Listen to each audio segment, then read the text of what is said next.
అందరికీ హరే కృష్ణ. భాగవతం వాల్యూమ్ 2కి స్వాగతం.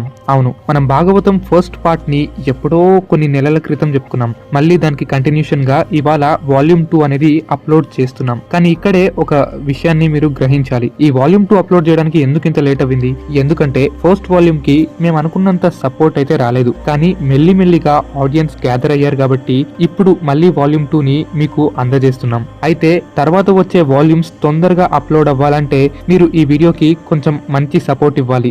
ఏ సపోర్ట్ లేకుండా వీడియోస్ అప్లోడ్ చేస్తే మా ఛానల్ వ్యూవర్షిప్ కూడా బాగా డౌన్ అవుతూ వస్తుంది. కాబట్టి ఈ వీడియో చూడక ముందు హరే కృష్ణ అని ఒక కామెంట్ చేయండి. ఈ వీడియో పూర్తయ్యాక మీకు ఇది ఖచ్చితంగా వాల్యుయబుల్ కంటెంట్ అనిపిస్తే మీ ఫ్రెండ్స్ కి షేర్ చేయండి. అయితే పురాణం మొదలెట్టక ముందు మన ప్రీవియస్ వీడియోకి వచ్చిన ఒక ధర్మ సందేహాన్ని కూడా మనం తీర్చాల్సి ఉంది. అదేంటంటే అసలు పురాణం ఎప్పుడు వినాలి? పురాణానికి సందర్భాలు, రూల్స్ అండ్ రెగ్యులేషన్స్ ఏమైనా ఉన్నాయా? ఈ క్వశ్చన్ ఎందుకు వచ్చింది అంటే మనలో చాలా మందికి స్టడీ వర్క్స్ ఉంటాయి లేదా ఆఫీస్ పనులు ఉంటాయి. అలా ఉండటం వలన ఈ పురాణాలు ఎప్పుడు పూజ గదుల్లో వినటం కుదరదు. కాబట్టి దీని వెనకాల ఉన్న రూల్స్ అండ్ రెగ్యులేషన్స్ ఏంటి అనేది ఒకసారి మాట్లాడుకుంటే, అసలు పురాణం వినడానికి ఏ మాత్రం రూల్స్ అయితే లేనే లేవు. మీరు శ్రద్ధగా స్నానం చేసుకుంటే చాలు. మీరు బెడ్ మీద ఉన్నా, సోఫా మీద ఉన్నా, కుర్చీ మీద ఉన్నా, ఎక్కడున్నా ఈ పురాణాన్ని వినవచ్చు. కాకపోతే పురాణం వినేటప్పుడు కాస్త శ్రద్ధని పాటించండి. అందువల్ల మీరు కంటెంట్ ని బాగా అర్థం చేసుకొని పూర్తి పురాణం వినేంత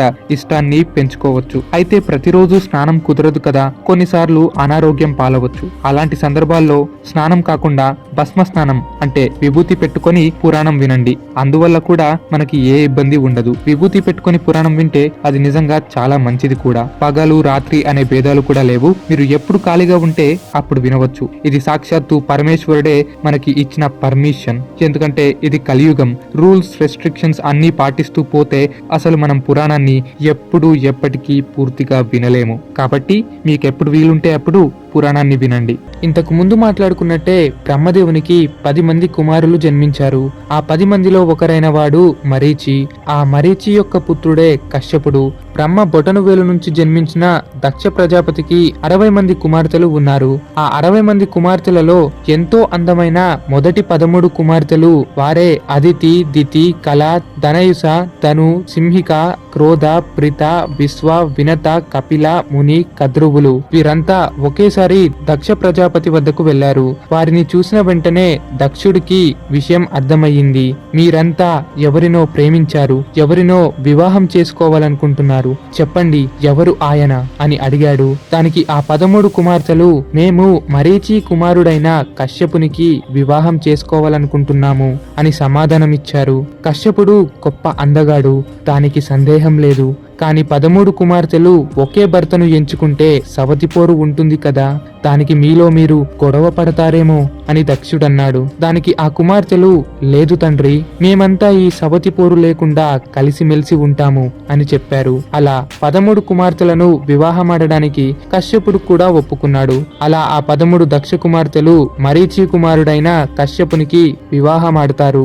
కశ్యపుడు తన 13 భార్యలను ఎల్లప్పుడూ సరిసమానంగానే చూసేవాడు. అలా ఆ 13 దక్షుని కుమార్తెలలో పెద్ద కూతురైన అదితికి దేవతలు జన్మించారు. మూడవ కుమార్తె అయిన వినతకి గరుత్మంతుడు, అరుణుడు జన్మించారు. ఆ గరుత్మంతుడే విష్ణువుకు వాహనమయ్యాడు. ఆ అరుణుడే సూర్యునికి రథసారథి అయ్యాడు. నాగమాత అయిన సురష అను కుమార్తెకు నాగులు పుట్టుకొచ్చారు. కద్రువుకు తక్షకుడు, వాసుకి శేషుడు అంటూ మొత్తం 1000 మంది పాములు జన్మించారు. ఇంకా శ్రేయకు గుడ్లగూబలు, గ్రద్దలు, తేగలు వంటివి జన్మించాయి. ఇలా కశ్యపుడి భార్యలందరికీ సంతానము కలిగింది. కానీ ఒక్క దితికి తప్ప. ఓ రోజు ఇదే విషయంపై దితి ఆలోచించసాగింది. అదేమిటి, మేము 13 అక్కా చెల్లెళ్ళము ఒకేసారి కశ్యపునికి వివాహం ఆడాము కదా, ఆయనేమో అందరికీ సంతానము కలిగించి నాకు మాత్రం ఏ కుమారుడిని ప్రసాదించలేదెందుకు? ఆయన భార్యలలో అదితి తర్వాత నేనే పెద్దదానినైనా నాకు సంతానము కలగలేదు. కానీ నాకన్నా చిన్నవారు నా చెల్లెళ్ళందరికీ పిల్లలు పుట్టారు. ఇది అసలు ఏ కారణంతో జరిగింది అంటూ ఎంతో ఆలోచించసాగింది. ఆ ఆలోచనతోనే దితికి కామ కోరికలు మొదలయ్యాయి. సరిగ్గా సూర్యుడు అస్తమించక అరగంట ముందు దితి కశ్యపుని వద్దకు వెళ్ళింది. ఆయనను నమస్కరిస్తూ, ఏవండి, మీకు పక్షవాతం ఏమీ లేదు కదా అని అడిగింది. అయ్యో, అంత మాట అన్నావేంటి? అందరినీ సరిసమానంగానే చూస్తున్నాను కదా అని కశ్యపుడు అన్నాడు. దానికి దితి, స్వామి, మీ భార్యలలో అందరికీ సంతానము కలిగింది, కానీ నాకు మాత్రం ఇంకా పిల్లలు లేరు. నాకన్నా చిన్నవారైన నా చెల్లెళ్లకు కూడా సంతానం కలిగింది. ఇప్పుడేమో నా శరీరమంతా కామంతో నిండిపోయింది. నాకు కూడా ఒక పుత్రుడిని ప్రసాదించు అని కోరింది. దానికి కశ్యపుడు, నీవు కోరిన దాంట్లో తప్పులేదు. నిజానికి ఆ భగవంతుడు ఈ సృష్టి ముందుకు నడపడానికే కదా భార్య అను దేవతను ప్రసాదించేది. భార్య లేకుండా ఈ జగత్తే ఉండదు. అసలు సంతానముకు మూల కారణమే భార్య. అటువంటి భార్య రుణాన్ని తీర్చుకోవడానికి నేను నీవేమి కోరినా ఇవ్వడానికి సిద్ధంగా ఉన్నాను. పైగా నీవు నిజంగా దేవతా స్వరూపానివి. నేను నీ భర్తను కనుక నీ కోరికను తీర్చడమే నా ధర్మం. కానీ నీవందుకోసమై కొంతసేపు వేచి ఉండాలి. ఎందుకంటే ఇది సంధ్యా సమయం. ఇది అసురుల సంధ్యా సమయము, ఈశ్వరుని రుద్ర విహార సంధ్యా సమయము. ఈ సమయములో రాక్షసులు తిరుగుతారు. ఆ నారాయణుడి ప్రీతిపాత్రుడైన రుద్రుడు తన 3వ కంటిని తెరచి తిరుగుతుంటాడు. పంచభూతాలను విహరిస్తూ భూమండలమంతా తన వృషభ వాహనంపై తిరుగుతుంటాడు. ఆయన శ్మశానాలలో ఉండడానికే ఇష్టపడుతుంటాడు. దేవలోకములో ఉన్న శ్మశానమైన రుద్రలోకములోనే తిరుగుతుంటాడు. అలా ఆ రుద్రలోకంలో ఉన్న శ్మశానాల బూడిద ఆయన యొక్క జుట్టును చెరుపెక్కిస్తుంటుంది. ఎర్రని జడ కలిగి ఒళ్ళంతా బూడిదను పోసుకొని వైరాగ్యాన్ని పొందుతాడు. సకల లోకాన్ని సృష్టించిన వాడు, అందరికీ వరములిచ్చేవాడు, భక్తికి తల వంచేవాడు, అందరికీ ఐశ్వర్యములిచ్చే ఆయన మాత్రము కటిక దరిద్రము వలె పులి చర్మం ధరించి మెడలో పాము వేసుకొని ఒంటి నిండా బూడిదతో సామాన్యుని వలె తిరుగుతాడు. ఆయన వైరాగ్య సంపన్నుడు. ఆయన దయతోనే ఇంతమంది భార్యలను పోషిస్తున్నాను. ఆయన దయతోనే ఇంతమంది పిల్లలు నాకు జన్మించారు. ఆయన దయ చూపడం వలనే నా తపస్సు ఫలించింది. తపశ్శక్తిని పొందాను, మహిమలను పొందాను. అందువలనే ఆయనను మనం గౌరవించాలి. రుద్ర విహార సంధ్యా సమయములో మనం అన్నం తినకూడదు. స్త్రీ సుఖమో సంగమించటమో అస్సలు చేయకూడదు. సంధ్యా సమయంలో కేవలం సంధ్యావందనము మాత్రమే చేయాలి. భగవంతుడిని మాత్రమే ప్రార్థించాలి. అంతేగాని గుడ్డిగా ఎవరూ చూడట్లేదు కదా అని అనుకోకూడదు. తన 3 కళ్లతో శివుడు తాండవమాడుతూ లోకమంతా తిరుగుతూ ఉంటాడు. ఆయన చూడట్లేదు కదా అని భ్రమపడితే పొరపాటు. లేక ఆయన మన బంధువే కదా, ఏమీ అనుకోడు అనుకుంటే మరీ పొరపాటు. ఎందుకంటే ఆయన పరమాత్మ. ఆయనకు బంధువులు ఎవరు, శత్రువులు ఎవరు, నా వారు నా కానివారు అంటూ ఉండరు. ఆయన లేని చోటు లేదు, ఆయనది కాదన్న వస్తువు లేదు. ఆయన చూస్తున్నాడు, చూస్తూనే ఉంటాడు. ఇది సమయం కాదు. ఆయనను గౌరవించకుండా ఇప్పుడు నేను నీ కోరిక తీరుస్తే నీ కడుపున రాక్షసులు జన్మిస్తారు.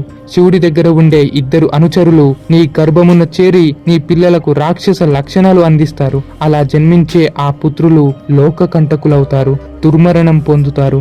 ఏమో, నీ చెల్లెలు సతీదేవిని ఆయన వివాహమాడాడనో, నీకు మర్ది అవుతాడనో ఆ భ్రమతో మన పాపాన్ని క్షమిస్తాడని మాత్రం అనుకోకు. కాబట్టి కాసేపు ఆగితే సంధ్యా సమయం ముగుస్తుంది.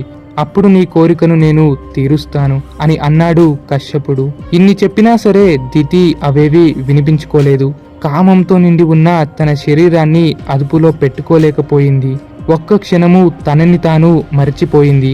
ఒక వేశ్య వలె తన భర్త పంచను లాగుతూ తీసుకువెళ్లిపోయింది. కశ్యపుడు ఎంతటి బ్రహ్మర్షి అయినా సరే భార్య కామం ముందు అణిగిపోయాడు.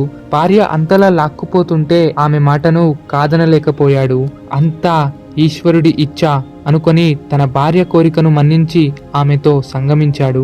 ఆ తర్వాత కశ్యపుడు చక్కగా స్నానం చేసి ఒళ్ళంతా విభూతి పూసుకొని రుద్రజపం చేస్తున్నాడు. అప్పటిదాకా కామ కోరికలో మునిగి తేలిన దితి ఇప్పుడు కాస్త ఆలోచనలో పడింది. తాను చేసిన తొందరపాటును గుర్తు చేసుకొని సిగ్గుపడింది. రుద్ర విహార సంధ్యా సమయంలో కామించానని గుర్తించి ఒక్కసారిగా భయపడిపోయింది. పరుగున భర్త దగ్గరకు వెళ్ళి, ఏవండి, నేను కామ కోరికలో ఉండి మీ మాటను గ్రహించలేకపోయాను. ఇప్పుడు నా మనసు మునుపులానే మారిపోయింది. ఎందుకో నేను చేసింది తప్పనిపిస్తున్నది. చేసిన పనికి నాకు ఎంతగానో సిగ్గుగా ఉంది అని అంటూ పోరున తన భర్త ముందు ఏడవసాగింది. దాంతో కశ్యపుడు, ఓ మూర్ఖురాలా, నేను ఎంత చెప్పినా నీవు వినలేదు. అయినా ఇప్పుడు ఆలోచిస్తే ఏముంది చెప్పు, అంతా దైవ నిర్ణయమే. ఎంతైనా నీవు నా మాట కాదన్నావు, పరమేశ్వరుడిని అవమానపరిచావు. ఇప్పుడు నీ కడుపున జన్మించేవారు లోక కంటకులవుతారు.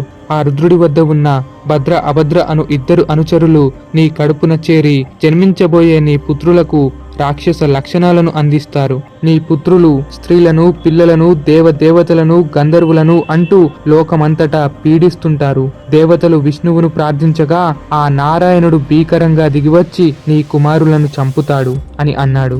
అంతవరకు రాక్షస పుత్రులు జన్మిస్తారనుకొని దుఃఖిస్తున్న దితి వెంటనే ఒక చిరునవ్వును పొందింది. శ్రీ మహావిష్ణువు చేత చంపబడ్డవారు ఎవరైనా సరే మోక్షాన్ని పొందుతారు. అలా తన కుమారులు మోక్షాన్ని పొందుతారనుకొని దితి కాస్త కుదటపడింది. దితి ఆనందానికి కశ్యపుడు ఆశ్చర్యపోయాడు. విషయం ఏంటా అని అడిగాడు. దానికి దితి, ఏవండి, నా కుమారులు రాక్షసులైనా సరే వారు నారాయణుడి చేతుల్లో మరణాన్ని పొందుతారు. ఆ విష్ణువు చేత చంపబడిన వారు, విష్ణువును చూసి మరణించిన వారు తప్పక మోక్షం పొందుతారు. కాబట్టి నా మనసు ఇప్పుడు కాస్త కుదుటపడింది అని అంటుంది. దాంతో కశ్యపుడు, సరే, ఇప్పుడు నీవు జ్ఞానంతో ఆలోచించావు, నీకు విష్ణు భక్తి కలిగింది, కాబట్టి నీకో వరాన్ని ప్రసాదిస్తున్నాను. నీకు పుట్టబోయే 2 కుమారులలో ఒక కుమారునికి 4 కుమారులు జన్మిస్తారు. వారే ప్రహ్లాదుడు, అనుహ్లాదుడు, హ్లాదుడు, వికలాహుతుడు. ఈ 4 పెద్దవాడైన ప్రహ్లాదుడు గొప్ప విష్ణు భక్తుడై నీ పుత్రులు తెచ్చే అపకీర్తిని పూర్తిగా తొలగించి నీ వంశాన్ని నిలబెడతాడు. అలా ఆ వంశములో జన్మించేవారు ఎక్కువగా భాగవతోత్తములే అవుతారు అని అన్నాడు. దానికి దితి ఎంతో సంతోషించింది. ఆ తర్వాత దితి గర్భం ధరించింది. పుట్టబోయేవాడు తొందరగానే పోతాడేమో అన్న భయముతో కడుపులోనే 100 ఏళ్లు తన కుమారులను మోసింది వారి తల్లి దితి. అలా 100 ఏళ్ల వరకు దితి గర్భం ధరించటముతో అందులో నుంచి ఎంతో గొప్ప తేజస్సు వస్తుంది. వందలాది సూర్యుల తేజస్సుతో ఆ గర్భ శిశువులు వెలిగిపోతున్నారు. ఆ దెబ్బకి దేవతల కాంతి కూడా తగ్గిపోయింది. ఒక్కసారిగా దేవతలు దిగ్భ్రాంతి చెందారు. బ్రహ్మదేవుని వద్దకు పరుగులు తీశారు. ఓ బ్రహ్మదేవ, మేము దేవతలము, మా కాంతి ముందు ఎంతటి అంధకారమైనా సరే వెలుగులోకి వస్తుంది. అటువంటిది మా కాంతి ఎలా తగ్గిపోయింది? దితి గర్భం నుండి అంతటి తేజస్సు ఎందుకు వస్తుంది? మాకెందుకో భయంగా ఉన్నది. ఋషులు కూడా దిగ్భ్రాంతి చెందుతున్నారు.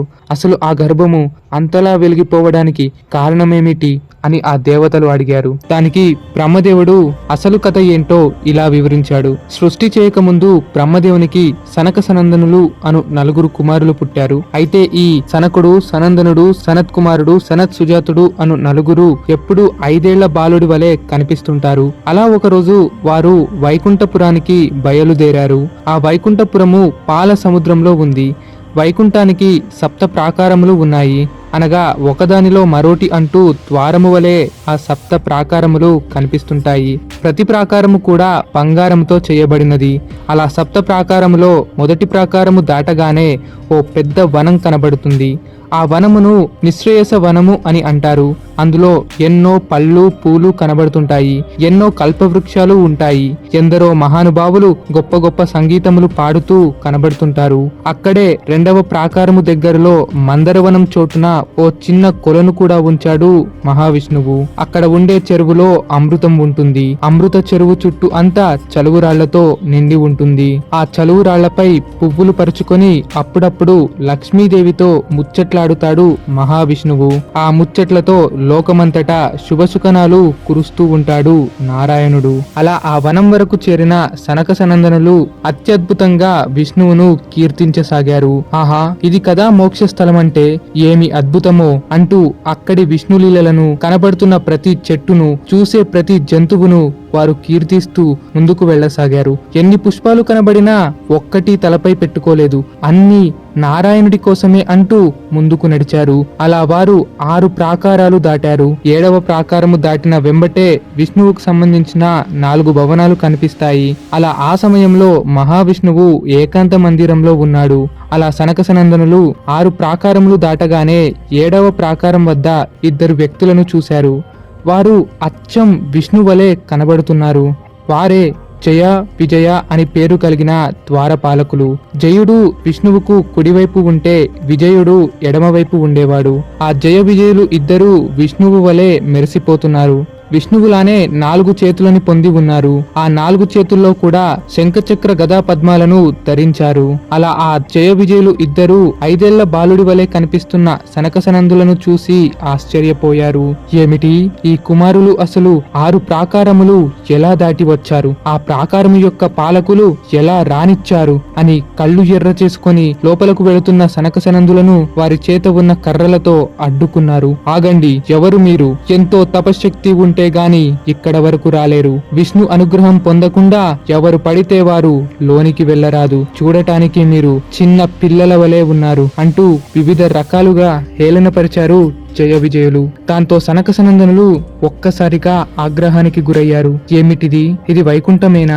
ఇక్కడ కూడా పక్షవాతం కలిగిన వారు ఉంటారా?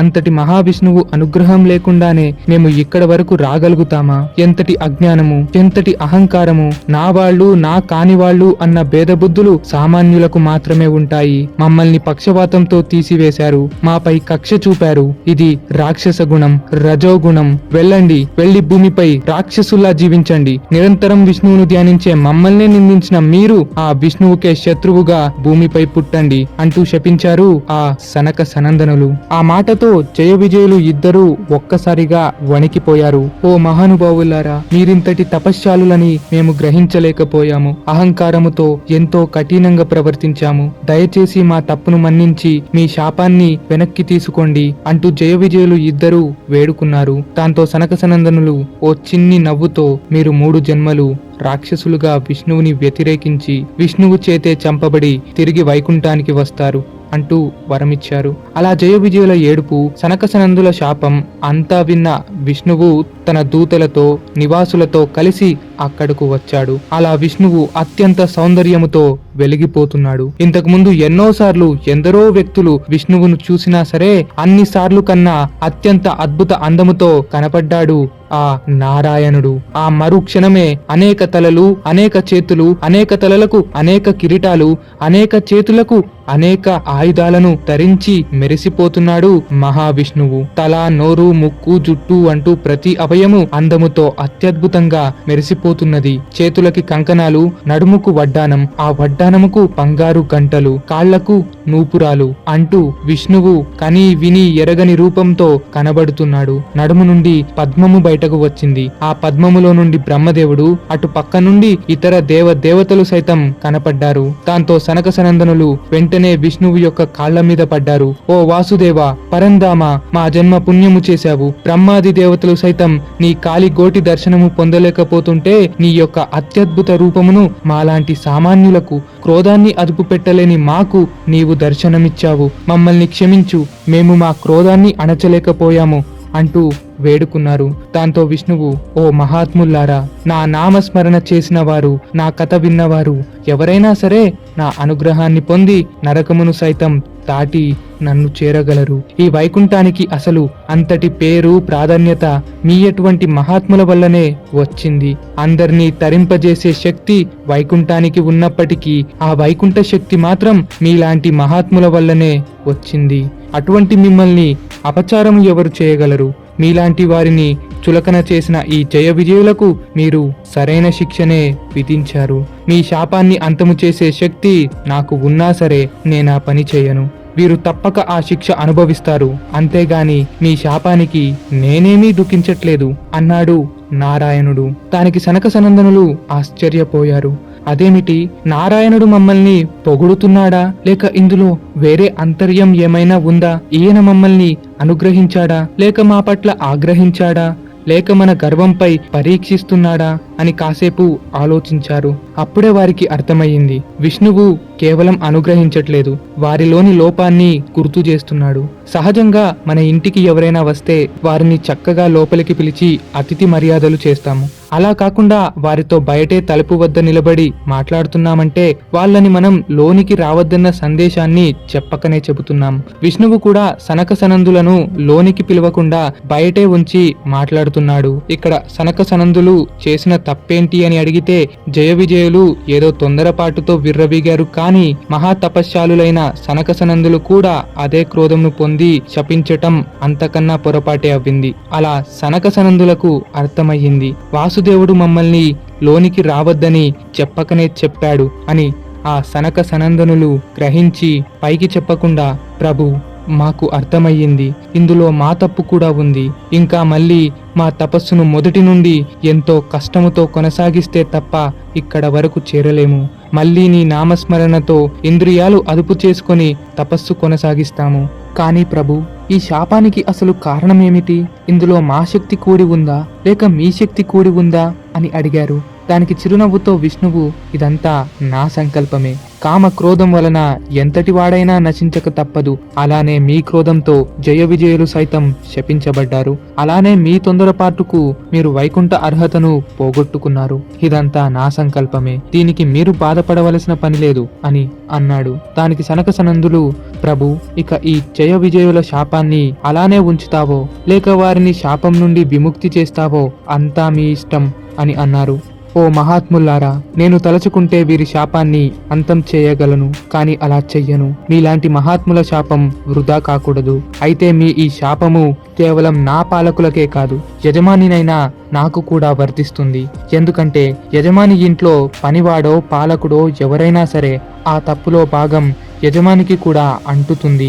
ఎలాగో జయ విజయులు రాక్షసులై నన్ను వ్యతిరేకిస్తారు, వారితో నేను కూడా భూమిపై జన్మించి భార్యకు దూరమై కష్టాలు పాలై చివరిగా వాళ్ళని చంపి తిరిగి వైకుంఠానికి చేరుతాను అని చెప్పాడు మహావిష్ణువు. దీని ద్వారా మనము ఒక విషయం అర్థం చేసుకోవాలి. పనివాడు చేసే తప్పుకి యజమానికి కూడా భాగం ఉంటుంది. అంతేగాని పనివాడిని తప్పులోకి తోసి యజమాని పారిపోకూడదు. ఇది నేటి కాలానికి కూడా వర్ధిస్తుంది. అలా సనక సనందనులు విష్ణువును నమస్కరించి తిరిగి తపస్సుకు వెళ్లారు. అప్పుడే జయ విజయులు దుఃఖంతో విష్ణు పాదాలను తాకారు. తండ్రి, ఈ వైకుంఠాన్ని వదిలి వెళ్లాలంటే మాకు ఎంతో బాధగా ఉన్నది. మమ్ములని ఇక్కడే ఈ వైకుంఠంలో ఉండే మార్గము చూడండి అని ఏడవసాగారు. దానికి ఆ నారాయణుడు, ఓ జయ విజయుల్లారా, మహాత్ముల శాపానికి అగౌరవపరచరాదు, కాబట్టి మీరు తప్పక అనుభవించాల్సిందే. కానీ మీరు భూమిపై జన్మించి ఎల్లప్పుడూ హరిస్మరణే చేస్తారు. నన్ను ద్వేషించినా సరే నన్ను చంపాలన్న తపనతో నిత్యం హరి హరి అంటూ ఉంటారు. 3 జన్మలుగా రాక్షసులుగా జన్మిస్తారు. మొదటి జన్మలో తిథి కడుపున హిరణ్యాక్ష హిరణ్యకశిప అనే నామంతో జన్మిస్తారు. నేను వరాహ నరసింహ అవతారాలతో మిమ్మల్ని సంహరిస్తాను. 2వ జన్మలో మీరు రావణ కుంభకర్ణులుగా జన్మిస్తారు. అప్పుడు నేను రాముడిగా వచ్చి మిమ్మల్ని సంహరిస్తాను. 3వ జన్మలో శిశుపాల దంతవక్తునిగా జన్మిస్తారు. అప్పుడు నేను కృష్ణుడిగా జన్మించి మిమ్మల్ని చంపుతాను. ఆ తర్వాత మీరు శాశ్వతంగా వైకుంఠంలోనే ఉంటారు అని అన్నాడు. అలా అన్న వెంటనే జయ విజయులు పదవి విడిచి కూలిపోసాగారు. అయ్యో, ఇంతసేపు మా పక్కనే ఉండి పనిచేశారు కదా, ఇంకా మళ్ళీ ఎప్పుడు కలుసుకుంటామా అని బాధతో విష్ణుదూతలు దుఃఖించసాగారు. అలా ఆ కూలిపడిన జయ విజయులే ఇప్పుడు దితి గర్భమున వెలిగిపోతున్నారు. సాక్షాత్తు విష్ణు యొక్క పాలకులే గనక అంతటి తేజస్సుతో వెలుగుతున్నారు. విష్ణు భక్తుల తేజస్సు ముందు దేవతలైనా సరిపోరు కదా అని బ్రహ్మదేవుడు జయ విజయుల కథను దేవతలకు వివరించాడు. అంతేకాదు, ఓ దేవతల్లారా, జయ విజయుల శాపానికి మరో కారణం కూడా ఉన్నది అంటూ బ్రహ్మదేవుడు ఇంకో సంఘటనను కూడా ఇలా వివరించసాగాడు. పూర్వం ఒకసారి లక్ష్మీదేవి భూలోకానికి వచ్చింది. ప్రళయం రాకముందు భూలోకంలో కొన్ని పారిజాత పుష్పాలు ఉండేవి. ఆ పువ్వులను చూసిన లక్ష్మీదేవి, ఓ జయ విజయుల్లారా, వెళ్ళి ఆ పారిజాత పుష్పాలను తీసుకురండి, దాంతో విష్ణువును పూజిస్తాను అని చెప్పింది. దానికి జయ విజయులు, అమ్మా, మేము విష్ణు సేవకులం, విష్ణు మాటను మాత్రమే అంగీకరిస్తాము. కావాలంటే ఇదే మాటను విష్ణువుతో చెప్పించండి, అప్పుడు మీరడిగిన ఆ పుష్పాలను తీసుకువస్తాం అని అన్నారు. లక్ష్మీదేవి సాక్షాత్తు విష్ణువు భార్య. అటువంటి ఆ లక్ష్మీదేవి మాటను తిరస్కరించడం అజ్ఞానమే అవుతుంది. నిజానికి సేవకుడు అనేవాడు యజమాని కంటే యజమాని భార్య యొక్క మాటకే ఎక్కువ విలువ ఇవ్వాలి. ఏ పురాణ శాస్త్రము తెరిచి చదివినా మొదటి విలువ ఒక స్త్రీకి లేదా లక్ష్మికి మాత్రమే ఇవ్వబడుతుంది. అటువంటిది సాక్షాత్తు లక్ష్మీదేవినే కాదనటంతో లక్ష్మీదేవి సైతం ఎంతగానో క్రోధించింది. భూలోకంలో రాక్షసులై జన్మించండి అంటూ శపించింది. అలా ఆ లక్ష్మీదేవి శాపమును కొంతకాలం వరకు విష్ణువు ఆపాడు. మళ్లీ సనక సనందుల చేత గుర్తు చేయించాడు అంటూ బ్రహ్మదేవుడు వివరించాడు. అంతా విన్న దేవతలు, అయ్యో, మళ్ళీ ఎవడో వచ్చి మా స్వర్గలోకానికి ఎసరు పెడుతున్నాడా అంటూ ఏడవసాగారు. దానికి బ్రహ్మదేవుడు, భయపడకండి, విష్ణువును మిమ్మల్ని రక్షించటానికి అవతారం ఎత్తుతున్నాడు, కాకపోతే ఈలోపు కొన్ని కష్టాలు సహించాల్సిందే అంటూ ఓదార్చి పంపాడు. జయ విజయులు తిథి కడుపున హిరణ్యాక్ష హిరణ్యకశిపుల్లా జన్మించారు. వారి పుట్టుకతో దేవతలు హడలిపోయారు. జలం కంపించింది. ఎన్నో జీవ జంతువులు అశుభ శబ్దాలు చేశాయి. పుట్టుకతోనే కిరీటముతో పుట్టారు. మొదటివాడు బంగారపు రంగుతో మెరిసిపోతున్నాడు. రెండవ వాడి కళ్ళు సైతం బంగారపు రంగుల్లో మెరిసిపోతున్నాయి. వారు జన్మించిన కాసేపట్లోనే పెద్దగా మారారు. మొదటివాడు బంగారపు రంగులో వెలగటం వలన హిరణ్యకశిపుడు అని పేరు పొందాడు. రెండవ వాడు బంగారపు శరీరమే కాక బంగారపు కళ్ళు ఉండటంతో హిరణ్యాక్షుడు అని పేరు పొందాడు. ఇద్దరూ అసురులే కాని ఎంతో తేజస్సు సౌందర్యముతో వెలిగిపోతున్నారు. మరోవైపు భయంకరముగా కూడా కనబడుతున్నారు.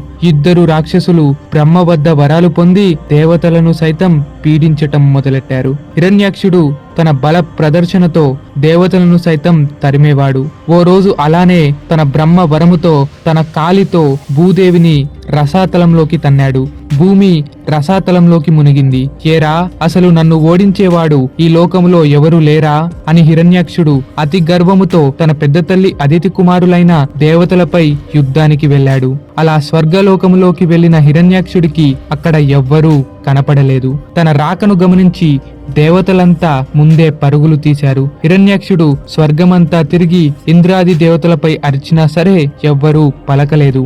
ఆహా, నా రాకడతో స్వర్గపాలకులు ఇంద్రాది దేవతలు అంతా మాయమైపోయారే, నేనంటే వీళ్లకు ఇంత భయమా? చచా, ఇక వీళ్లతో నాకు పని లేదు అంటూ ఆ దానవుడు స్వర్గం విడిచి సముద్రం దగ్గరకు వచ్చాడు. తన గదతో కొట్టి భీకరంగా శబ్దం చేశాడు. సముద్రానికి అధిదేవత అయిన వరుణుడు అక్కడే పడమర దిక్కున ఉన్నాడు. ఆయన భవనము యొక్క ద్వారాలను ఓ తన్నుతో కూల్చివేసి ఆయన దగ్గరకు వెళ్ళాడు హిరణ్యాక్షుడు. ఆహా వరుణదేవా, ఎలా ఉన్నావు సోదరా? మీకు నా నమస్కారములు తెలియజేస్తున్నాను అంటూ ఓ వెక్కిలి పలుకు పలికాడు. దాంతో వరుణదేవుడి గుండె జల్లుమనింది. పైపైన మాత్రం స్వాగతం పలికినట్టుగా, చెప్పు సోదరా, మీ ఈ రాకడకు అసలు కారణమేమిటి అని ముద్దుగా అడిగాడు. ఓ వరుణదేవా, నా చేతులు ఎందుకో ఊరుకోవట్లేదు. ఎవడినో ఒకడిని తన్నితే గాని నాకు సరదా తీరేలా లేదు. స్వర్గపు దేవతలంతా పారిపోయారు. నీవేమో గొప్ప పరాక్రముడివి అని విన్నాను. మరి నాతో యుద్ధానికి వస్తావా అని హిరణ్యాక్షుడు అన్నాడు. దాంతో వరుణదేవుడు ఎంతగానో క్రోధించాడు.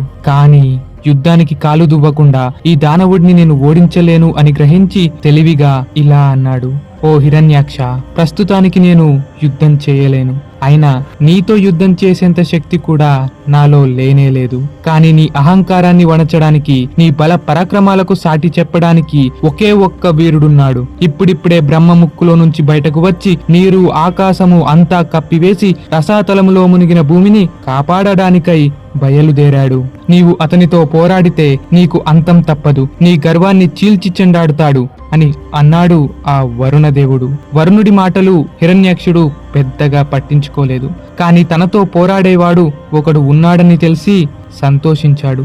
ఇంతకు ముందు మాట్లాడుకున్నట్టే హిరణ్యాక్షుడు భూమిని రసాతలంలోకి తన్నాడు. దాంతో సృష్టి చేయాలనుకున్న బ్రహ్మదేవునికి ఏం చేయాలో తోచలేదు. అసలు భూమి లేకుండా సృష్టి ముందుకెళ్తుందా అని ఆలోచించసాగాడు. బ్రహ్మదేవుని ప్రార్థనతో విష్ణుమూర్తి ఆదివరాహముగా బ్రహ్మ ముక్కులో నుంచి బయటకు వచ్చాడు. రసాతలములో ఉన్న భూదేవి భయముతో నారాయణుడిని స్మరిస్తూ ఉన్నది. నారాయణుడు యజ్ఞవరాహ రూపములో భూదేవి వద్దకు వెళ్లి భూమిని తన కొరలపై ఉంచి అత్యంత వేగముతో నీటి పైకి తీసుకువెళ్తున్నాడు. అలా వెళుతున్న ఆ వరాహమూర్తిని చూసిన హిరణ్యాక్షుడు, ఏమిటి, వనములో తిరగాల్సిన పంది దారి తప్పి ఇటువైపు వచ్చిందా? ఓరి మూర్ఖుడా, ఆగరా, నా ముందే భూమిని తీసుకువెళతావా? ఎదురుగా ఉన్న నన్ను నమస్కరించకుండా, నన్ను అడగకుండా నా భూమిని లాక్కుపోతావా అని విర్రబీగాడు. ఇక్కడ వనములో తిరగాల్సిన పంది అని హిరణ్యాక్షుడి మాటల్లో రెండు అర్థాలు ఉన్నాయి. వనము అంటే నీరు అనే అర్థం కూడా వస్తుంది.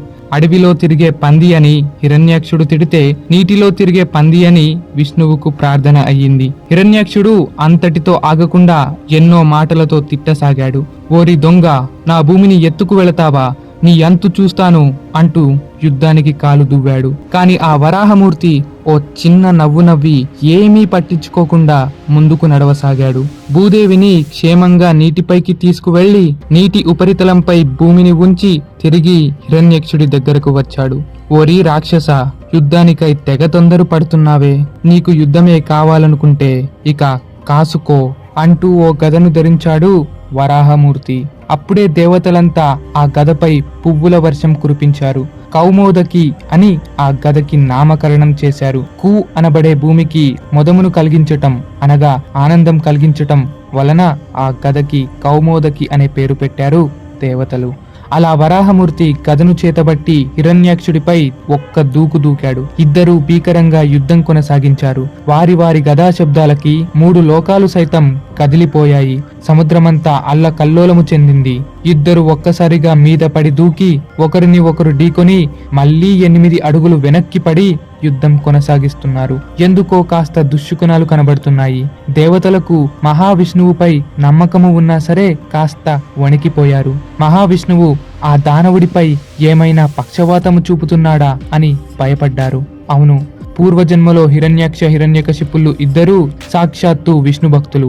ఈ కారణముతో విష్ణువు హిరణ్యాక్షుడిని చంపకుండా తిరిగి గాయపడుతున్నాడా అని దేవతలంతా అనుకున్నారు. నిజానికి ఆ పరమాత్మకి పక్షవాతం అంటూ ఉంటుందా?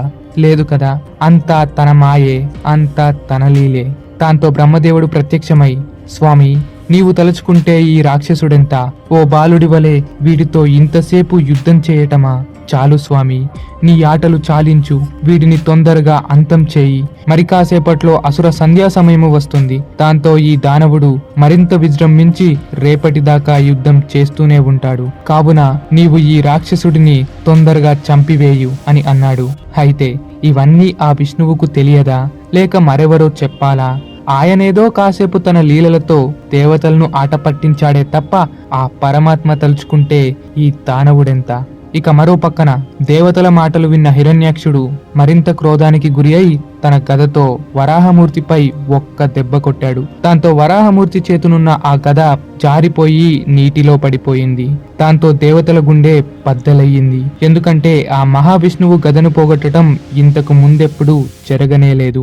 యుగాలు గడిచాయి, కల్పాలు గడిచాయి, కాని ఆ మహావిష్ణువు గదను ఎవ్వరూ ఛేదించలేకపోయారు. చరిత్రలో ఏకైక రాక్షసుడిగా హిరణ్యాక్షుడు విజృంభించాడు. దేవతలంతా కన్నీళ్లు పెట్టసాగారు. ఆ వరాహమూర్తి చిన్న చిరునవ్వు నవ్వాడు. ఇంకో పక్కన హిరణ్యాక్షుడు ఇలా అన్నాడు, నేను ధర్మం తెలిసిన వాడిని, నీచముగా ఆయుధం లేని వాడితో యుద్ధం చేయను. కనుక నీవు మరేదైనా ఆయుధము తెచ్చుకో. చూస్తుంటే పై దేవతలంతా నీకు తెలిసిన వారిలా ఉన్నారు. వాళ్ళని అడిగైనా సరే ఓ ఆయుధం పట్టుకురా. అంతేగాని నేను నీలాంటి ఆయుధం లేని వాడితో యుద్ధం చెయ్యను అని అన్నాడు. వరాహస్వామి ఓ నవ్వు నవ్వి తన చేత ఈసారి చక్రాన్ని అందుకున్నాడు. దాంతో హిరణ్యాక్షుడు తన గదను మరోసారి వరాహమూర్తిపై విసిరాడు. ఆ గదను వరాహమూర్తి తన ఎడమ కాలుతో తన్నివేశాడు. దాంతో ఆ గద దూరంగా పడి ముక్కలు ముక్కలుగా విరిగిపోయింది. ఇంతసేపు గదతో గాయపడిన వరాహస్వామి ఇప్పుడు ఏకంగా ఆ గదనే తన్ని మరీ తునాతునకలు చేయటంతో హిరణ్యాక్షుడు ఆశ్చర్యపోయాడు. ఏమిటి, ఇంతసేపు విష్ణువు చేసినదంతా నాటకమేనా అని ఆలోచించాడు. మరో గద పుచ్చుకున్నాడు. ఆ గద కూడా బద్దలైపోయింది. ఈసారి ఎర్రగా మెరిసిపోతున్న ఓ భయంకర త్రిశూలాన్ని విసిరాడు. దాంతో వరాహస్వామి తన చేతిన ఉన్న చక్రముతో ఆ త్రిశూలాన్ని సైతం ఖండించాడు. దాంతో హిరణ్యాక్షుడు తన మాయాయుద్ధ ప్రదర్శనను మొదలు పెట్టాడు. ఒక్కసారిగా ఆకాశమంతా చీకటిగా మార్చాడు. నీటి నుండి ఆకాశం వరకు అంతా చీకటే నిండి ఉన్నది. ఆ చీకటి నుండే భయంకరమైన యక్షరాజ వంటి రాక్షసులు పుట్టుకొచ్చారు. దాంతో వరాహస్వామి తన చేతిన ఉన్న చక్రాన్ని విడిచాడు. ఆ చక్రముతో హిరణ్యాక్షుడి మాయ అంతా చెదిరిపోయింది. ఆ కటిక చీకటంతా ఒక్కసారిగా కోటి సూర్యుల కాంతితో వెలిగిపోయింది. అంతసేపు హిరణ్యాక్షుడితో ఆడుకున్న మహావిష్ణువు కుడి చేతి యొక్క పిడికిలి బిగించి తన చక్రముతో ఆ దానవుడి చెవి కింద భాగమున ఒక్క గుద్దు గుద్దాడు. గుద్దింది చెవి కింద భాగమైనా సరే కొట్టినవాడు మహావిష్ణువు గనక ఆ దెబ్బతో హిరణ్యాక్షుడు కుప్పకూలిపోయాడు. తల అంతా నుజ్జు నుజ్జయింది. కళ్ళు, ముక్కు, నోరు అను భాగాలు గుర్తుపట్టని విధముగా మారిపోయాయి. అలా ఆ ఘోర కఠోర రాక్షసుడైన హిరణ్యాక్షుడు ఇలా చనిపోయాడు. అంతసేపు కన్నీరు మున్నీరై ఉన్న దేవతలు ఒక్కసారిగా జైజైలు పలికారు. ఆహా పరమాత్మ, మాకు తెలుసు విజయం తమరిదేనని, అయినా మీరెక్కడా, ఈ దానవుడెక్కడా అంటూ పొగడసాగారు. అంతసేపు విష్ణువునే పక్షవాతి అన్న దేవతలు మాకు అంతా తెలుసులే అన్నట్టు చప్పట్లు కొట్టారు. అదే విష్ణుమాయ, అదే విష్ణులీల. స్వామి, నీ చేత చంపబడ్డ ఈ రాక్షసుడు ఏదో పుణ్యము చేసుకున్నట్టు ఉన్నాడు, తీరా తిరిగి వైకుంఠానికే వెళుతాడేమో అని జయ విజయులకు ఉన్న శాపాన్ని ఏమీ ఎరగనట్టుగా ఆయన లీలలను కీర్తించసాగారు. దాంతో బ్రహ్మదేవుడు, ఎవరైతే ఈ వరాహ చరిత్రను భక్తి శ్రద్ధలతో వింటారో, మరీ ముఖ్యంగా సంధ్యా సమయమున ఎవరైతే వింటారో వారికి సకల సంపదలు లభించుగాక అని అన్నాడు. అనగా ఈ చరిత్రను చెప్పినా విన్నా చదివినా ఆ క్షణం నుండే ఆ వ్యక్తిని ధన్యుడిని చేస్తుంది. ధన్యునిగా మార్చటం అంటే సంపదల బాధ, దుఃఖాలు, ఇతరులపై ఆధారపడటం వంటివి తగ్గుతాయి. సాధ్యమైనంత వరకు సుఖంగా జీవిస్తూ భయంకరమైన మృత్యువు నుండి తప్పించుకోవచ్చు. అపకీర్తి తొలగిపోతుంది, మంచి కీర్తి తెచ్చిపెడుతుంది, ఆయువు కూడా పెరుగుతుంది. ఇంతేకాక మరెన్నో ఐశ్వర్యములు పొందవచ్చు అనే ఈ మొదలైన విషయాలకు సాక్షాత్తు బ్రహ్మదేవుడే చెప్పాడు. కనుక ఈ కథ ఎప్పుడైనా వినవచ్చు. మరీ ముఖ్యంగా సంధ్యా సమయంలో వింటే ఇంకా మంచి జరుగుతుంది. ఎందుకంటే ఈ కథంతా సాయం సంధ్యా సమయమున చోటు చేసుకుంది. వరాహ అవతార ఘట్టాన్ని విన్నాము. ఇప్పుడు మొదలవ్వేది కపిల మహర్షి యొక్క చరిత్ర. ఇది ఎంతో ఆసక్తికరమైన మరియు ఎన్నో లాభాలు కలిగించే చరిత్ర. ఇప్పుడు దాన్నే మనం వివరించుకోబోతున్నాం. అయితే మైత్రేయుడు విదురునికి స్వయంభువు మనువు యొక్క చరిత్ర వివరిస్తాడు. అదే ఇప్పుడు మనం వివరించుకోబోతున్నాం. ముందు భాగంలో మాట్లాడుకున్నట్టు స్వయంభువు మనువుకి ఇద్దరు కుమారులు జన్మించారు. ఒకడు ప్రియవ్రతుడు, మరొకడు ఉత్తానపాదుడు. ఆ తర్వాత ముగ్గురు కుమార్తెలు కూడా జన్మించారు. వారే దేవహూతి, అకూతి, ప్రసూతి. దేవహూతిని కర్తముడు అనే ఓ ప్రజాపతి వివాహమాడాడు. అకూతిని రుచి అనే ప్రజాపతి వివాహమాడాడు. ఇంకా మూడో కుమార్తె అయిన ప్రసూతిని దక్ష ప్రజాపతి వివాహమాడాడు. అయితే దక్ష ప్రజాపతికి ప్రసూతి వల్ల 60 మంది కుమార్తెలు జన్మించారు. అయితే ఆ 60 మందిలో ఆఖరి 16 కూతురులు చాలా విచిత్రమైన వారు. ఎందుకంటే ఆ 16 కుమార్తెలలో 13 కుమార్తెలు ఒక్క కశ్యపునికే వివాహమాడారు. ఆ 16లో మరో 2 కుమార్తెలను ధర్మదేవత వివాహమాడగా ఇక మిగిలిన 16వ కుమార్తెనే సతీదేవి. ఆవిడ మరెవరో కాదు, అమ్మవారు జగన్మాత.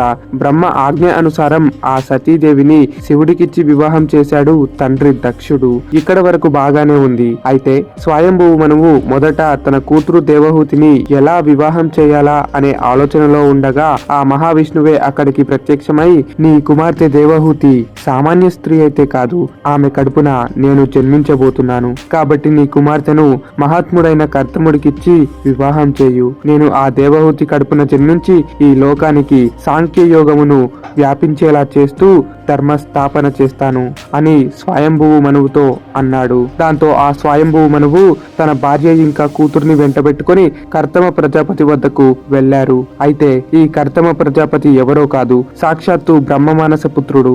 ఒకప్పుడు ఆయన సరస్వతి నదీ తీరాన్న 10,000 సంవత్సరాలు శ్రీ మహావిష్ణువు కోసం తపస్సు చేశాడు. ఆ తపస్సుకు మెచ్చుకొని మహావిష్ణువు గరుడ వాహనంతో అక్కడికి ప్రత్యక్షమై ఏం వరం కావాలో కోరుకోమన్నాడు. దానికి ఆ కర్తముడు, ఓ విష్ణుదేవా, నాకు శాశ్వత వైకుంఠ లోకం కావాలి అని అడిగాడు. దానికి విష్ణువు, శాశ్వత వైకుంఠం కావాలంటే నేను నీకు కుమారుడిగా జన్మించాలి, మరి దీనికి నీవు అంగీకరిస్తావా అని అన్నాడు. దానికి ఆ కర్తముడు, ఓ నారాయణ, నీవే కుమారునిగా పుడతావంటే దానికి మించిన వరం ఏమున్నది? కానీ నాకు సంసారం మీద ఆసక్తి లేదు, కాబట్టి నేను పెళ్లి చేసుకోలేను అని అన్నాడు. దానికి ఆ మహావిష్ణువు, నీవు వివాహమాడి తీరాలి, అదే ధర్మం. కాబట్టి సంతానము పొందిన తర్వాత సంసారాన్ని త్యజించి తిరిగి మోక్షం కోసం ప్రయత్నించు.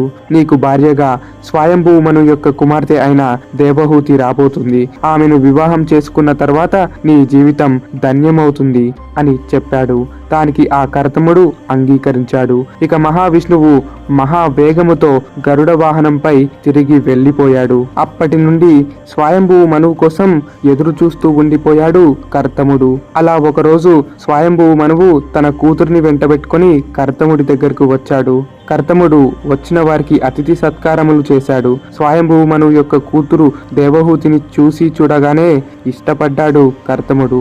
అంతసేపు సంసారం వద్దు, వివాహం వద్దు అనుకున్న కర్తముడు లక్ష్మీ కళతో పుట్టిన ఆ దేవహూతిని చూడగానే మనస్సు పారేసుకున్నాడు. దేవహూతి కూడా కర్తముడిని చూసింది. ఆమె కూడా ప్రేమలో పడింది. ఇదంతా గమనించిన స్వయంభువ మనువు ఎలాగో అలా పెళ్లి కుదిరింది కదా అని సంతోషించాడు. ఓ మహాత్మా, నా కుమార్తెను నీకిచ్చి వివాహం చేయాలనే ఇక్కడికి వచ్చాను. ఇది మీకు సమ్మతమేనా అని అన్నాడు స్వయంభువ మనువు. దానికి కర్తముడు, ఇంత అందగత్తెని ఎవరైనా కాదంటారా? అదీ కాక మీరొస్తారని నాకు ముందే ఆ నారాయణుడు తెలిపాడు. కాకపోతే నాకో షరత్తు ఉంది. మీ అమ్మాయిని నేను వివాహం చేసుకుంటాను, కానీ ఆమెకు సంతానం జన్మించేంత వరకే నేను భర్తగా ఉంటాను. ఆ తర్వాత తపస్సు చేసుకుంటూ మోక్షం పొందుతాను అని చెప్పాడు. దానికి స్వయంభువ మనువు కాస్త తెల్లబోయాడు. సంతానం జన్మించిన తర్వాత భార్యను వదిలేయటమా అని కాస్త భయపడి తన కూతుర్ని పక్కకు తీసుకువెళ్లి తన అభిప్రాయమేమిటోనని అడిగాడు. దానికి దేవహూతి, తండ్రి, ఆయన మహాత్ముడు, ప్రజాపతి. ఆయన సంతానం జన్మించేంత వరకు నాతో ఉండటం కాదు కదా, ఆయనతో 5 రోజుల కాపురం చేయమన్నా చేస్తాను. ఆయన ఎంత కాలం నాతో ఉన్నా పర్లేదు, ఆయన కేవలం నాకు భర్త అవితే చాలు అని చెప్పింది. ఇక కూతురే అంగీకరించాక తండ్రి కాదంటాడా? ఇక ఆ దెబ్బతో దేవహూతిని కర్తముడికిచ్చి బ్రాహ్మ్య వివాహం జరిపించాడు స్వయంభువ మనువు. 5 రోజులు ఘనంగా ఆ పెళ్లి కొనసాగింది. ఆ తర్వాత స్వయంభువ మనువు తిరిగి వెళ్లిపోయాడు. భరిష్మతిని రాజధానిగా చేసుకొని భూమండలాన్ని పరిపాలించసాగాడు. వరహస్వామి తన శరీరమును దులిపినప్పుడు కొన్ని వెంట్రుకలు భూమండలంలో పడ్డాయి.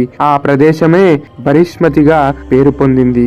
యజ్ఞవరాహస్వామి వెంట్రుకలు పడటంతోనే ఆ ప్రదేశంలో దర్భలు పుట్టాయి. అందుకే ఆ దర్భలను నేటి యజ్ఞాలలో ఎంతో భక్తి శ్రద్ధలతో ఉపయోగిస్తుంటాము. అయితే స్వయంభువ మనువు తన భార్యతో కలిసి నారాయణుడి కోసం తపస్సు చేశాడు. అలా 100 ఏళ్లు కొనసాగిన తర్వాత ఆ తపస్సుకు మెచ్చి మహావిష్ణువు వారిద్దరి ముందుకు ప్రత్యక్షమై వైకుంఠానికి తీసుకువెళ్లాడు. వైకుంఠానికి వచ్చాక కూడా విష్ణు ఆదేశం మేరకు ఓ మన్వంతరం పాటు పైనుండే భూమిని పరిపాలించాడు స్వయంభువ మనువు.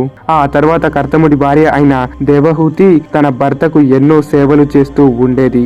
శరీర సుఖము లేకుండా 100 ఏళ్లు తన భర్తను సేవించింది.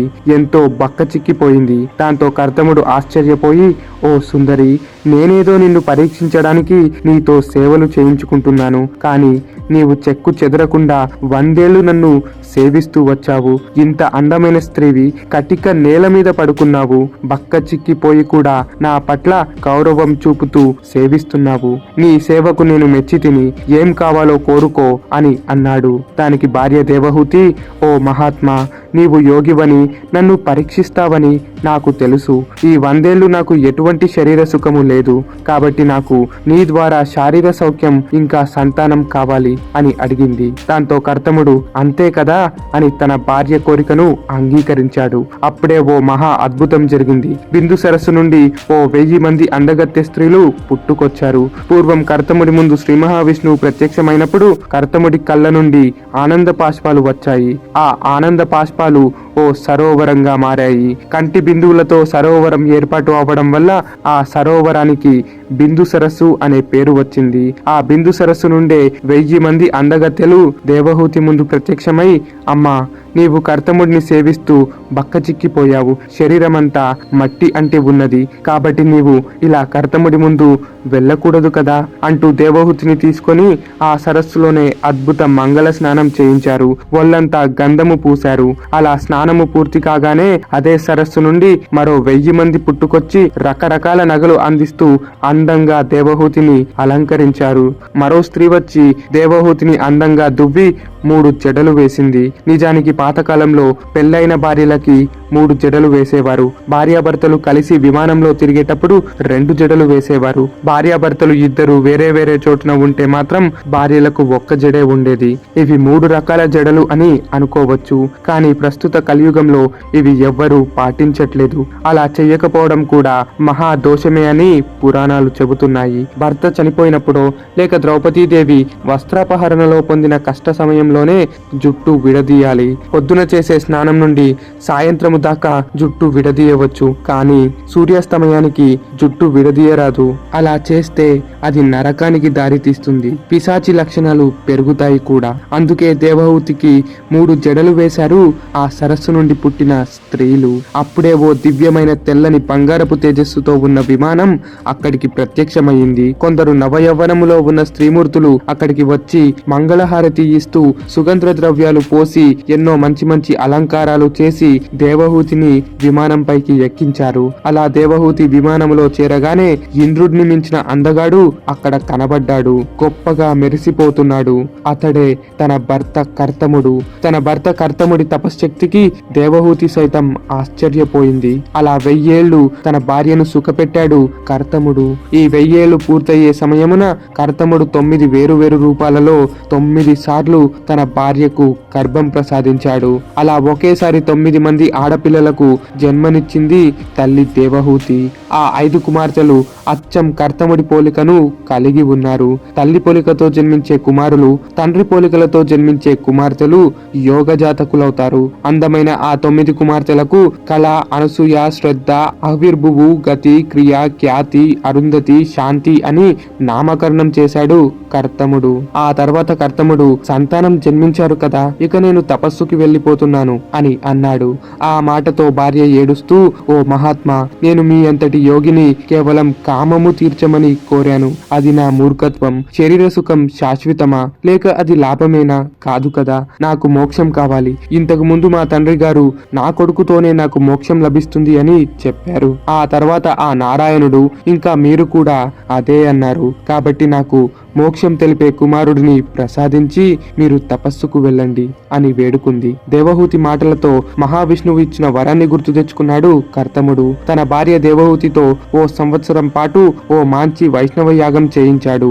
అలా ఆ సంవత్సరం అంతా కేవలం హరికథలు వింటూ హరినామ స్మరణ చేస్తూ పాలు మాత్రమే తాగుతూ వచ్చింది దేవహూతి. అలా కర్తముడి ద్వారా దేవహూతి శరీరములో విష్ణువు ప్రవేశించాడు. ఓ మహాపర్వ దినము నాడు శ్రావణ మాసము సమయమున నల్లని మేఘ ఛాయతో నీల రంగులో ఓ కుమారుడు జన్మించాడు. అతడు సాక్షాత్తు మహావిష్ణువు అవతారం. ఆయన పుట్టగానే దేవతలు పుష్పవర్షమును కురిపించారు. బ్రహ్మదేవుడంతటి వాడు ఆ కుమారుడి పాదాల మీద పడి తన చతుర్ముఖాలతో నమస్కరించాడు. జన్మించిన ఆ కుమారుడికి కపిలుడు అని పేరు పెట్టాడు కర్తముడు. కర్తముడు తన భార్యను పక్క గదిలోకి పంపి రహస్యంగా తన కుమారుడైన కపిలుడికి పాద నమస్కారము చేశాడు. కొడుక్కి తండ్రి నమస్కారం చేయటము భార్య చూసి ఆ కుమారునిపై ప్రేమ తగ్గుతుందేమో లేక ఏదైనా తప్పుగా అర్థం చేసుకుంటుందో అనే భయంతో కర్తముడు అలా రహస్యంగా కపిలుడిని నమస్కరించాడు. దేవహూతి కూడా మహాత్మురాలే కాని అప్పటికి పుట్టింది విష్ణువే అని తనకి తెలియదు. తండ్రి, నీవు నా కుమారుడివి, కానీ నేనే నీకు నమస్కరించాలి. ఎందుకంటే నీవు ఈ జన్మకి నా కుమారుడివి, కానీ నీ ఆది అంతము లేని రూపము ముందు నేనెంత? నేను సామాన్యుడని. నాకు ఈ ప్రజాపతి పదవి ఏమీ వద్దు, వైకుంఠాన్ని ప్రసాదించు అని అన్నాడు కర్తముడు. దాంతో కుమారుడు కపిలుడు తక్కున మహావిష్ణువుగా మారిపోయాడు.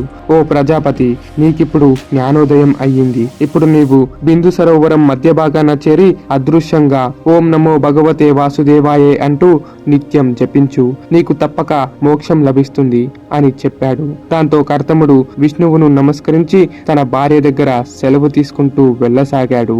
అప్పుడే దేవహూతి మళ్ళీ బాధపడుతూ, అయ్యో, మీరు లేకపోతే ఈ 9 కుమార్తెలకు ఎవరు వివాహం చేస్తారు అని అన్నది. దాంతో కర్తముడు మరీచిని పిలిచి తన కూతురు కళకి ఇచ్చి వివాహం చేశాడు. అత్రి మహర్షికి అనసూయ, అంగీరస మహర్షికి శ్రద్ధ, పులస్త్యుడికి అవిర్భువు, పులహునికి గతి, క్రతువుకి క్రియ, భృగు మహర్షికి ఖ్యాతి, వశిష్ఠునికి అరుంధతి, అథర్వునికి శాంతిని ఇచ్చి కుమార్తెలందరినీ పెళ్లిళ్లు చేశాడు తండ్రి కర్తముడు. ఇక కర్తముడు మళ్ళీ బయలుదేరుతుండగా భార్య దేవహూతి మళ్ళీ అడ్డుపడి, మహాత్మా, ఈ సంతానమంతా నన్ను ఉద్ధరించలేరు, కానీ నాకు నేను ఉద్ధరించుకునే మార్గం చెప్పండి, మోక్ష మార్గం చెప్పండి అని అన్నది. దానికి కర్తముడు, సుందరి, అందుకోసమే కదా నీకు ఓ కుమారుడిని ప్రసాదించాను.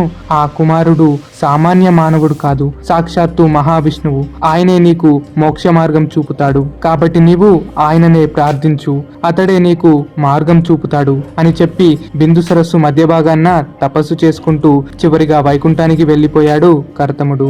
దేవహూతి కపిలుడి వద్దకు వెళ్లి, కుమారా, నీవే నారాయణుడివని మీ తండ్రి గారు తెలిపారు. ఆయన ఎలాగో మహాజ్ఞాని కనుక మోక్షం పొందారు. కానీ నేనే ఇక్కడ మిగిలిపోయాను. నీ ద్వారా మోక్షం వస్తుందని నీ తండ్రి గారు చెప్పారు. కాబట్టి నీవే నాకు దారి చూపాలి అంటూ ప్రార్థించింది. దానికి కుమారుడు కపిలుడు ఓ అద్భుతమైన బోధ చేశాడు. అదే సాంఖ్యయోగం. దాన్ని కపిల సాంఖ్యం అని కూడా అంటారు. ఆ సాంఖ్యయోగమే మళ్ళీ శ్రీకృష్ణుడు అర్జునుడికి భగవద్గీతలో మరింత క్లుప్తం చేసి వినిపిస్తాడు. అదే ఇప్పుడు మనం చెప్పుకోబోతున్నాం. సహజంగా మానవుడు ఫేస్ చేసే దుఃఖం లేదా అతడు కోరే మోక్షం, ఈ రెండిటికి మూల కారణమే మనస్సు. ఆ విషయమే కపిలుడు తన తల్లికి చెబుతూ, మనస్సు వలనే పలానా వస్తువు మీద మనకి వ్యామోహం పుట్టుకొస్తుంది. అలా ఆ వ్యామోహాల వల్ల సంసార బంధంలో చిక్కుకుంటాడు మానవుడు. అదే మనస్సు అన్ని కోరికలను త్యజిస్తే ఆ మానవుడు మోక్షానికి అర్హుడు అవుతాడు. ఇక్కడ వ్యామోహాలంటే పుట్టగానే ఆటపాటలు, పెరిగాక ప్రేమ పెళ్లిళ్ళు, తర్వాత పిల్లలు, ఆ తర్వాత మనవడు మనవరాలు అంటూ ఉండటం. ఇవే కాక తాగుడుకు, జూదమునకు లేక ఏ ఇతర వస్తువు లేదా విషయంపై ఆసక్తి చూపినా అది మానవుడికి సంసారంలో కట్టివేస్తుంది. ఒకసారి బంధం ఏర్పడితే పురాణం విన్న కాసేపు మోక్షం గురించి ఆలోచిస్తామే తప్ప మిగతా సమయాల్లో సుఖం కోసమే గడుపుతారు చాలా మంది. అందుకే అంటారు, చేతికి కాళ్లకు ఉండే తాళ్ళు సంఖ్యలు ఎలా అయినా తెంచవచ్చు, కానీ ఈ సంసారం అనే బంధాన్ని తెంచడం అంత సులభం కాదు. అలాంటి ఆ సంసారాన్ని త్యజించి కాస్తో కూస్త మోక్షదారిన పడాలి అంటే వీలున్నంతసేపు భగవంతుడి కథలు వినాలి, నామస్మరణ చేయాలి, భక్తులతో స్నేహం చేయాలి. కనీసం పురాణం వినాలి అనే ఆసక్తి ఏర్పరచుకున్నా అది బంధ విముక్తికి దగ్గర అవుతుంది. దానివల్ల దుఃఖం తగ్గుతుంది. నాది నా వాళ్ళు అనుకోవడం ఆపేయాలి, లేకపోతే వారి వల్లే నిరంతరం దుఃఖం, క్రోధం వంటివి ఎదురవుతుంటాయి అని చెబుతూ కపిలుడు 24 తత్వాల బోధ చేశాడు. అయితే ఈ భూమిపై మానవుడి జన్మే శ్రేష్టమైనది. ఎందుకంటే ఎంతని చెట్టైనా సరే దానికి కలిగే నొప్పి, బాధ మనకి తెలుస్తుందా? అది ఏడుస్తే మనకి వినిపిస్తుందా? లేదు కదా. అలాంటప్పుడు దారిన పోయే బర్రె వాటికన్నా గొప్ప ప్రాణియే అవుతుంది. ఎందుకంటే వాటికి స్పర్శ జ్ఞానం ఉంది కాబట్టి. ఇంకా వీటిని మించే ప్రాణి ఉందా అంటే అది రాస జ్ఞానం ఉన్న జంతువే అవుతుంది. అంటే రుచి కూడా చెప్పగలిగే జంతువు అని. ఇంకా దానికన్నా శ్రేష్టమైనది రుచితో పాటు వాసన కూడా పసిగట్టే జంతువు. ఇంకా శబ్దమును వినే ప్రాణి, శబ్దమునకు స్పందించే ప్రాణి వీటన్నిటికన్నా గొప్పది. అయితే వీటిని మించినదే అనేక పాదములు కలిగిన జంతువు. అనేక పాదములు కలిగిన జంతువు ఉంటుందా అంటే 4 కాళ్ల జంతువులకి మించిన 8 కాళ్ల జంతువులు ఎన్నో ఉన్నాయి కూడా. ఇక వీటన్నిటికన్నా శ్రేష్టమైన ప్రాణియే 4 కాళ్లు కలిగి సాధుగుణం ఉన్న ప్రాణులు, ఆవు, మేక, గొర్రె మొదలైనవి. ఇంకా చివరిగా ఈ 4 పాదములు ఉన్న ప్రాణుల కంటే శ్రేష్టమైన ప్రాణియే మానవుడు. 2 పాదములు ఉన్న ఈ మనిషి 4 పాదములు ఉన్న సాధు జంతువుల కన్నా గొప్పవాడు. కానీ ఆ మానవుడే సంసార బంధముకి గురి అయి సుఖ దుఃఖములలో మునిగిపోతున్నాడు. దానికి కారణం ఈ సృష్టి మొత్తానికి ఈశ్వరుడు ఒక్కడే. అతడిని పురుషుడు అని పిలుస్తారు. ఆ ఈశ్వరుడే త్రిగుణాలతో కూడిన మాయను సృష్టించాడు. ఈ మాయలోంచే 24 తత్వములు వచ్చాయి. అందులో మొదటి 5 పంచభూతాలు. భూమి, నీరు, గాలి, అగ్ని, ఆకాశం ఇవే పంచభూతాలు. ఈ 5 భూతాలకి కొన్ని లక్షణాలు ఉన్నాయి. అందులోనూ ముఖ్యంగా మాయ అంతా ఈ పృథ్వీలోనే ఉంటుంది. ఈ భూమి మీదే అగ్ని, గాలి, నీరు, ఆకాశం ఉంటాయి. ఇలా ఈ పంచభూతములు కలిస్తే ఒక పిండం ఏర్పడుతుంది. ఈ పిండానికి 5 కర్మేంద్రియాలు సృష్టింపబడతాయి. అవే కాళ్ళు, చేతులు, నోరు, మలమూత్ర ద్వారములు. ఆ తర్వాత 5 జ్ఞానేంద్రియాలు సృష్టింపబడతాయి. అవే కాళ్ళు, ముక్కు, చెవిలు, నాలుక, చర్మం. ఈ జ్ఞానేంద్రియాల నుండి 5 తన్మంత్రాలు సృష్టింపబడతాయి. అవే చూపు, వాసన, రుచి, వినికిడి, స్పర్శ. ఈ ఇంద్రియాల వలనే మనిషి కోరికలకు దగ్గరవుతూ నచ్చినవి పొంది నచ్చని వాటిని తోసేస్తూ ఉంటాడు. ఈ ఇష్ట అయిష్టాలు అన్నీ మనిషి యొక్క మనసులోనే చోటు చేసుకుంటాయి. ఆ మనస్సులో చోటు చేసుకునే నిర్ణయాలకు మూలం బుద్ధి. అవన్నీ నేను అనే అహంకారానికి గురి చేస్తాయి. ఇవే ఆ 24 తత్వములు. ఈ తత్వముల వల్లే మనిషి సంసార బంధములో చిక్కుకుంటాడు. తన శరీరమే నిజమనుకుంటాడు తప్ప తన శరీరంలోని పురుష అనగా ఈశ్వరుడిని గుర్తించడు. ఒక మనిషి చెయ్యి కాలింది అంటే అతడి చెయ్యి కాలింది అంటాము, కానీ అతడు కాలిపోయాడు అని అనలేము. అలాగే మనిషి శరీరంతో అనుభవిస్తున్న సుఖాలను నడిపించేవాడే మనలో ఉన్న పురుషుడు అనగా ఈశ్వరుడు. ఇది అతడు గుర్తించకుండా సుఖదుఖాలకు లోనవుతూ సంసార బంధములో తేలుతాడు. చివరికి శరీరము విడిచి ఏ పంచభూతములతో సృష్టింపబడ్డాడో అదే పంచభూతాలలో కలిసిపోతాడు. శరీరము విడిచాక తాను చేసిన కర్మలు బట్టి ఆ ఆత్మ యాతన శరీరము ధరించి స్వర్గ నరకాల్లోకి అడుగు పెడతాడు.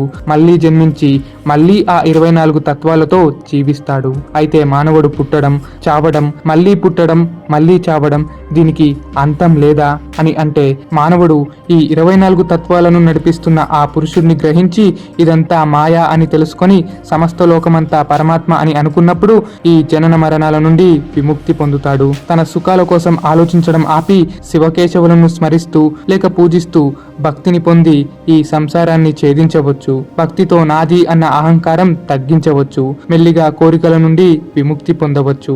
పరమాత్మను తెలుసుకోవచ్చు. వైరాగ్యముతోనైనా లేక భక్తితోనైనా పరమాత్మ గురించి సత్యం తెలుసుకోవచ్చు.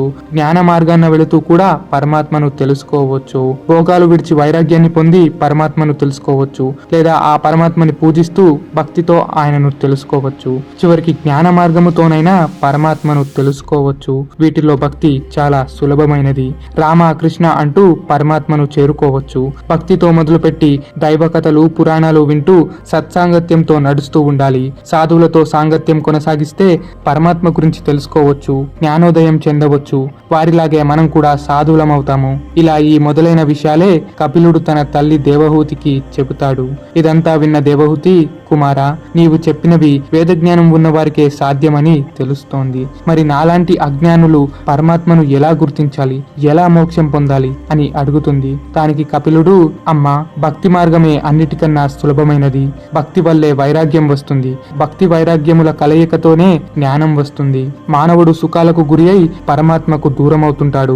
నానా కష్టాలు పడి నరకలోకాలు తిరుగుతూ మళ్ళీ స్త్రీ గర్భమున చేరి పుడుతూ ఉంటాడు. స్త్రీ గర్భంలో చేరినప్పుడు తల్లి తినే అడ్డదిడ్డమైన ఆహారముతో కడుపులో ఉన్న కుమారుడు బాధపడతాడు. తల క్రిందకి కాళ్ళు పైకి అయ్యి ఒక్క ఎడమ చోటే అలా పడి ఉండిపోతాడు. నిద్ర లేదు. ఎక్కడ తాను పడిపోతాడా అనే భయం. ఆ కడుపులోనే ఎంతో కంపు దుర్వాసనలు పీల్చుతూ ఉంటాడు. అప్పుడు ఆ ఈశ్వరుడు కడుపులో ఉన్న ఆ బిడ్డకి పూర్వజన్మను మళ్ళీ గుర్తు తెచ్చుకునేలా చేస్తాడు. ఎన్ని జన్మలు ఇస్తే నీవు ఏం చేశావు, ఏం సాధించావు అని ఈశ్వరుడు ప్రశ్నిస్తాడు.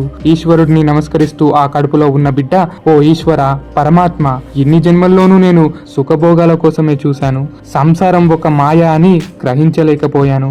భోగాలు అనుభవిస్తూ సుఖదుఖాలు పొందుతూ గడిపి శరీరము విడిచాను. మళ్ళీ జన్మించి మళ్ళీ సంసార బంధానికి బానిస అయ్యాను. మళ్ళీ చనిపోయాను.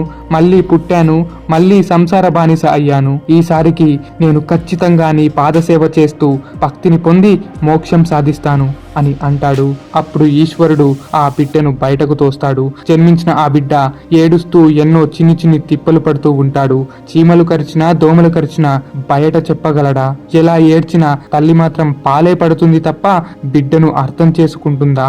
అలా ఆ బిడ్డ చిన్న వయసులో ఎన్నో తిప్పలు పడుతూ కాస్త పెద్దయ్యాక పాఠశాల అంటూ చదువులు అంటూ దుఃఖిస్తాడు.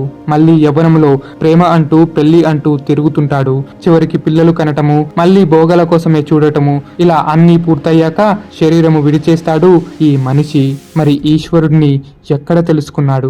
ఇంకా ఎన్ని జన్మలు ఎత్తుతాడు? అందుకే వైరాగ్యానికి సమయం దొరుకుతుందా, జ్ఞానానికి సమయం దొరుకుతుందా? కాబట్టి భక్తి అన్నిటికన్నా సులభమైన మార్గము. విష్ణు నామస్మరణ చేస్తూ కథలు వింటూ మెల్లిగా వైరాగ్యం పొంది జ్ఞానోదయం తెచ్చుకొని మోక్షం పొందాలి. సృష్టి అంతా సమానత్వంతో చూస్తూ అంతా విష్ణువే అని గ్రహించాలి. అన్ని జీవుల్లోనూ పరమాత్మను చూడాలి. అనగా గాలికి తిరిగే కుక్కని మనిషిలా సత్కారాలు చెయ్యాలి అని కాదు, కానీ దేని పని దానికే చెయ్యనివ్వాలి.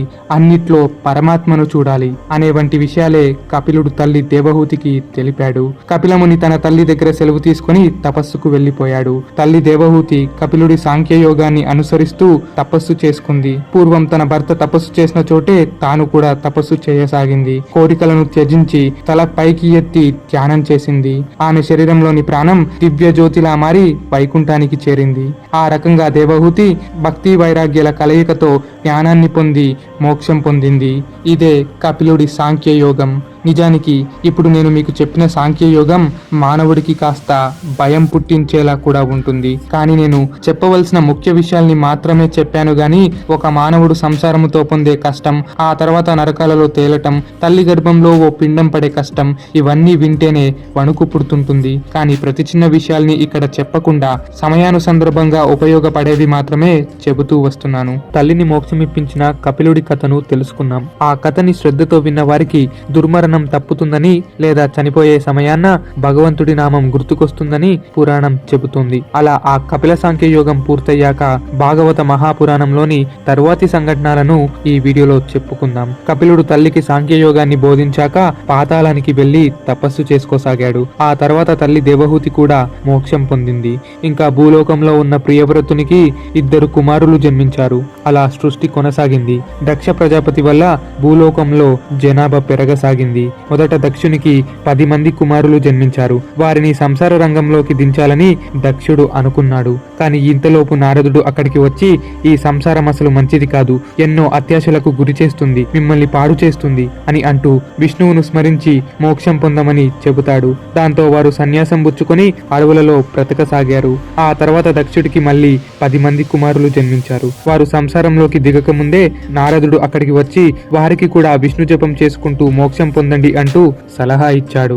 వారు కూడా సన్యాసం పుచ్చుకొని అడవుల్లోకి వెళ్లిపోయారు. అలా దక్షుడికి మళ్ళీ 10 మంది కుమారులు జన్మించారు. మళ్ళీ నారదుడు నారాయణ నారాయణ అంటూ వస్తుండగా దక్షుడు కళ్ళు ఎర్రజేశాడు. పుట్టిన ప్రతోడికి సన్యాసం సలహాలు ఇస్తూ సంసారాన్ని త్యజించేలా చేస్తున్నాడని నారదుడి మీద ఆగ్రహించాడు దక్షుడు.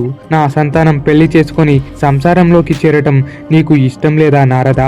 పుట్టిన 20 మందికి సన్యాసం పుచ్చుకునేలా చేసి నా కుమారులకి సంసార సుఖం లేకుండా చేశావు. ఇప్పటి నుండి నువ్వు ఏ చోట కూడా స్థిరంగా ఉండకుండా నిమిషానికి ఓసారి తిరుగుతావు. ఇదే నా శాపం అంటూ శపిస్తాడు. అప్పటి నుండి నారదుడు స్థిరంగా ఉండకుండా అమీర్పేట్ నుంచి అమెరికా దాకా తిరుగుతూ ఉంటాడు పాపం. అయితే నారదుడు చిన్న చిరునవ్వుతో, ఓ దక్ష ప్రజాపతి, నేను మీ కుమారులకి విముక్తిని ఇచ్చే మార్గం చెప్పాను, కానీ నీవేమో అన్యాయంగా శపించావు. అది కూడా నాకు వరంగా మార్చుకుంటున్నానులే. అయితే నేను స్థిరంగా ఉండకుండా ఎప్పుడు పడితే అప్పుడు తిరిగినా సరే అది లోకానికి ఏ హాని జరగకుండా ఉపకారమే జరుగునుగాక. అలాగే ముఖ్యమైన విషయాలలో లేక నేనెవరికైనా కథ చెప్పే సమయాల్లో నేను అక్కడే ఉందునుగాక. అది కాక నన్ను శపించినందుకు నీవు కూడా కొన్ని రోజుల్లోనే అనుభవిస్తావు అని తిరిగి శపించాడు నారదుడు. అలా కొంతకాలం గడిచాక దక్షుడికి ఎంతో మంది కుమార్తెలు కూడా జన్మించారు. అందులో మొదటి 27 కుమార్తెలను చంద్రుడికిచ్చి వివాహం చేశాడు. తర్వాత జన్మించిన 13 కుమార్తెలను కశ్యపునికిచ్చి వివాహం చేశాడు. ఇక ఆఖరి కూతురైన సతీదేవి శివుడిని పెళ్లాడింది. సంతానం లేకుండానే శివుడి భార్య సతీదేవి దక్ష యజ్ఞంలో ప్రాణం విడిచింది. మైత్రేయుడు కథ చెప్తుండగా వింటున్న విదురుడు, అదేమిటి, సతీదేవి జగన్మాత కదా, అంతటి ఆ తల్లి ఎందుకు శరీరం విడిచింది అని అడిగాడు. అప్పుడు మైత్రేయుడు దక్షయాగము యొక్క ఘట్టాన్ని వివరించాడు. అదే ఇప్పుడు మనం చెప్పుకోబోతున్నాం. పూర్వం బ్రహ్మలోకంలో ఓ వేదాల సభ ఏర్పాటు చేశారు. అక్కడ వేదాల గురించి ఒకరితో ఒకరు చర్చించుకుంటూ ఉన్నారు. బ్రహ్మదేవుడు ఆ సభకి అధ్యక్షుడు, న్యాయ నిర్ణేతగా శివుడు కూర్చున్నాడు. భవిష్యత్తులో జరగబోయే రచ్చను ముందే గ్రహించి విష్ణుదేవుడు ఆ సభకి రాలేదు. ఎందరో మహర్షులు మునులు అక్కడ చేరుకున్నారు. చిట్ట చివర బ్రహ్మ మానసపుత్రుడైన దక్షుడు అక్కడికి వచ్చాడు. దక్షుడు రాగానే ఎవరైనా గౌరవించకపోతే ఆయన ఎంతో క్రోధిస్తాడు. దక్షుడి తిక్కను పడలేక అక్కడున్న వారంతా లేచి ఆయనను నమస్కరించారు. కానీ బ్రహ్మ మహేశ్వరులు మాత్రం లేచి నమస్కరించలేదు. దక్షుడు శివుడికేసి చూశాడు. కనీసం నా చూపు చూసైనా లేవరా బాబు అన్నట్టు లోపలే మండిపడ్డాడు. కానీ శివుడు చక్కగా కదలకుండా అలానే కూర్చున్నాడు. దాంతో దక్షుడు మండిపడి పళ్ళు పడపడ కొరుకుతూ దగ్గరకు వచ్చాడు. ముందుగా తండ్రి బ్రహ్మని నమస్కరించాడు దక్షుడు. మళ్ళీ శివుడికేసి ఒక చూపు చూశాడు. అలా పక్కనే తన ఆసనం మీద కూర్చున్నాడు. కానీ మనశ్శాంతి లేక తిక్క కుదరక మళ్ళీ టక్కున లేచి, ఓ సభా సోదరుల్లారా, చూసారా ఈ శివుడి అహంకారం? నేను రాగానే ఎంతో మంది మహా పండితులు మహాజ్ఞానులు లేచి మరీ నమస్కరించారు. బ్రహ్మదేవుడు నా తండ్రి కనుక నా సంస్కారం కొద్దీ నేను కూడా ఆయనను నమస్కరించాను. కానీ ఈ శివుడు మాత్రం నన్ను చూసి చూడనట్టుగా అలానే కూర్చున్నాడు. నన్ను నమస్కరించలేదు. కనీసం పిల్లనిచ్చిన మామగా నన్ను గౌరవించాలి కదా. ఈ అహంకారుడు కనీసం కనీసం మాట వరుసకు కూడా నన్ను పలకరించలేదు. వీడి కళ్ళు చూడటానికి కోతి కళ్ళులా ఉంటాయి. వీనికి వేద మర్యాదలు కూడా తెలియవు. శ్మశానంలో తిరుగుతూ బూడిద పోసుకుంటాడు, పాములను మెడలో వేసుకొని తిరుగుతాడు, విషం త్రాగుతాడు, కపాల మాలలు ధరిస్తాడు, పుర్రలను మెడలో వేసుకొని తిరుగుతాడు, పిశాచాలతో ప్రేతాలతో తిరుగుతాడు. అందరూ సుగంధ ద్రవ్యాలను పీల్చుకుంటే వీడు మాత్రం కాలుతున్న శవం వాసనను పీల్చుకుంటాడు. నగ్నంగా దిగంబరునిగా తిరుగుతాడు. అలాంటి వీడికి ఎవరైనా కనీసం పిల్లని ఇవ్వగలరా? నా కూతురు కర్మకాలి వీడికిచ్చి వివాహం చేయాల్సి వచ్చింది. పోని ఇన్ని చెప్పినా వీడు ఉలకడు పలకడాయే అని నోటికొచ్చింది వాగుతూ పోయాడు దక్షుడు. కాని శివుడు మాత్రం చిన్న చిరునవ్వుతో ఏమీ మాట్లాడకుండా ఉండిపోయాడు. కర్మకాండాలన్నిటికీ అతీతుడైన శివుడు దక్షుడి తిట్లను కూడా పొగడ్తలుగా స్వీకరించాడు. అసలు దిగంబరుడని దక్షుడు తిట్టినా సరే, దిగంబరుడంటేనే దిక్కులను వస్త్రముగా ధరించేవాడు. అతడి శరీరము దిక్కులంతటా వ్యాపించి ఉంటే అతడికి ఆ దిక్కులే వస్త్రాలు అవుతాయి. కాని ఈశ్వరుడు సమస్త లోకమంతటా వ్యాపిస్తాడు కాబట్టి అతడు దిగంబరుడే అవుతాడు. ఇంకా శవాల మధ్య తిరగడానికి కారణం, బ్రతికున్నంత కాలమే మనకు ఎవరైనా తోడు ఉంటారు, కానీ చచ్చాక మాత్రం నేనొక్కడినే నీకు తోడు అని ఈశ్వరుడు తెలుపుతుంటాడు. శవం కుళ్ళిపోతే సొంత వాళ్లే తగలపెట్టకుండా ఉండలేరు కదా. కానీ ఎంత కుళ్ళిపోయినా సరే ఆదరించడానికి నేనున్నానంటూ ఈశ్వరుడు తోడవుతాడు. అలా శివుడు దక్షుడి తిట్లకు కూడా ఏమీ మాట్లాడలేదు. దాంతో దక్షుడు మరింత క్రోధించాడు. పళ్ళు పటపట కొరకసాగాడు. ఇంత చెప్పినా వినకుండా కనీసం లేచి నమస్కరించట్లేదు ఈ శివుడు. ఇంతటి అహంకారమా? చచా, భవిష్యత్తులో యజ్ఞములు జరిగితే ఇంద్ర ఉపేంద్రులతో కలిసి కూర్చునే అర్హతను నీవు కోల్పోతావు. యజ్ఞములలో నీకు చోటు ఉండదు అని శపించాడు. అయినా సరే శివుడు కదలకుండా అలానే మౌనం పాటిస్తూ చక్కగా కూర్చున్నాడు. శివుడు మాట్లాడకున్నా సరే శివభక్తుడైన నందీశ్వరుడు తట్టుకోలేకపోయాడు.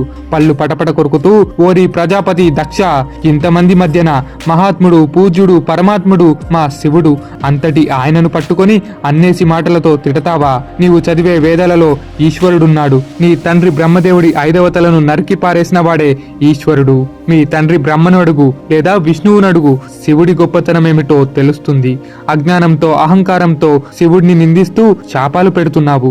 నీ పక్కనే ఉన్నవారు కూడా ప్రోత్సహిస్తూ వెక్కిలి నవ్వులు పలుకుతూ శివుడిని ఎగతాళి చేయసాగారు. నిన్ను ప్రోత్సహిస్తున్న మూర్ఖులకి అలాగే నీకు నేను ఇప్పుడే శపిస్తున్నాను. స్త్రీ కామకుడివై కన్న కూతుర్ని కోల్పోయి నీ తల తెగిపోతుంది. గొర్రెలా వాగావు కనుక గొర్రె తలని పొందుతావు. ఇదే నా శాపం అంటూ శపించాడు. అక్కడితో ఆగకుండా శివుడిని తిడుతూ ఉంటే ప్రోత్సహిస్తూ కూర్చున్న వారు కలియుగం దాకా, మీ వారసత్వం దాకా దారిద్ర్యాన్ని అనుభవిస్తారు. దానము కోసమే వేదాన్ని ముట్టుకుంటూ అవమానాలు, ద్వేషాలు, నిందలతో తిరుగుతారు. ఈ శాపం ఈశ్వరుడిని నిందించిన వాడికే వర్ధిస్తుంది అంటూ శపించాడు నంది. నందీశ్వరుడి మాటకి భృగు మహర్షి క్రోధించి, ఓ నంది, దక్షుడిని శపిస్తే శపించావు, కానీ అతనితో ఉన్నవారిని కూడా శపిస్తావా? మీ శివభక్తులంతా బూడిద పూసుకొని తిరుగుగాక, శ్మశానములో తిరుగుగాక. మీ శివభక్తులకు ఆద్యము పెద్దగా ఉండదు. విష్ణుగుళ్లలో ఉన్నంత సంపద భోగములు శివ ఆలయములో ఉండవు. శివ పూజ చేసేవారి ఇంట్లో దౌర్భాగ్యులు, పిచ్చివాళ్లు జన్మిస్తారు. మద్యపానానికో లేక మరేదైనా వ్యసనానికో బానిస అవ్వి దారిద్ర్యాన్ని అనుభవిస్తారు. శాస్త్రాలకు శివభక్తులు వ్యతిరేకంగా ఉంటారు. ఇదే నా శాపం అని అన్నాడు.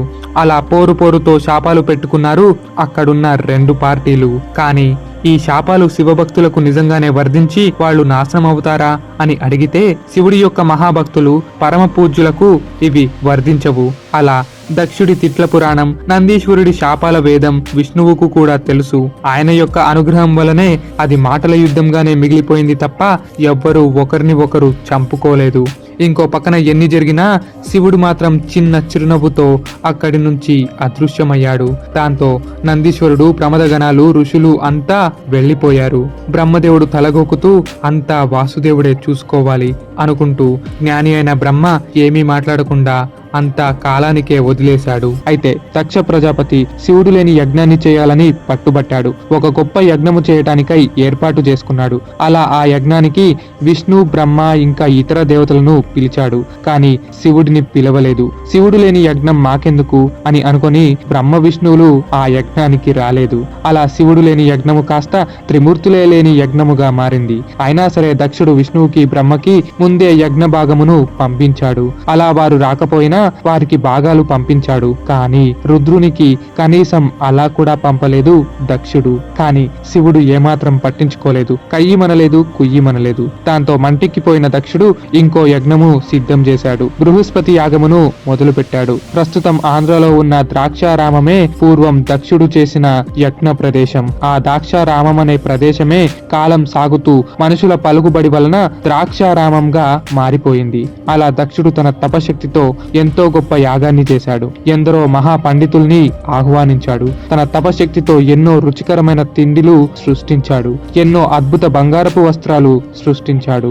విమానాలను సృష్టించి మరీ దేవతలని ఆహ్వానించాడు. అలా సకల దేవతలందరూ ఆ యజ్ఞానికి వచ్చారు. కానీ బ్రహ్మ విష్ణువులకు భవిష్యత్తు తెలుసు కనుక వారు మాత్రం పిలిచినా సరే అక్కడికి రాలేదు. శివుడిని మరోసారి కూడా పిలవకుండానే వదిలేశాడు దక్షుడు. అయితే దక్షుడు గొప్పగా సత్కరిస్తూ దేవతల్ని ఆహ్వానించాడు. ఎంతో బంగారాన్ని ఓ చోట ఉంచి ఎవరికి నచ్చినంత బంగారం వారు తీసుకువెళ్ళవచ్చు అని చెప్పాడు.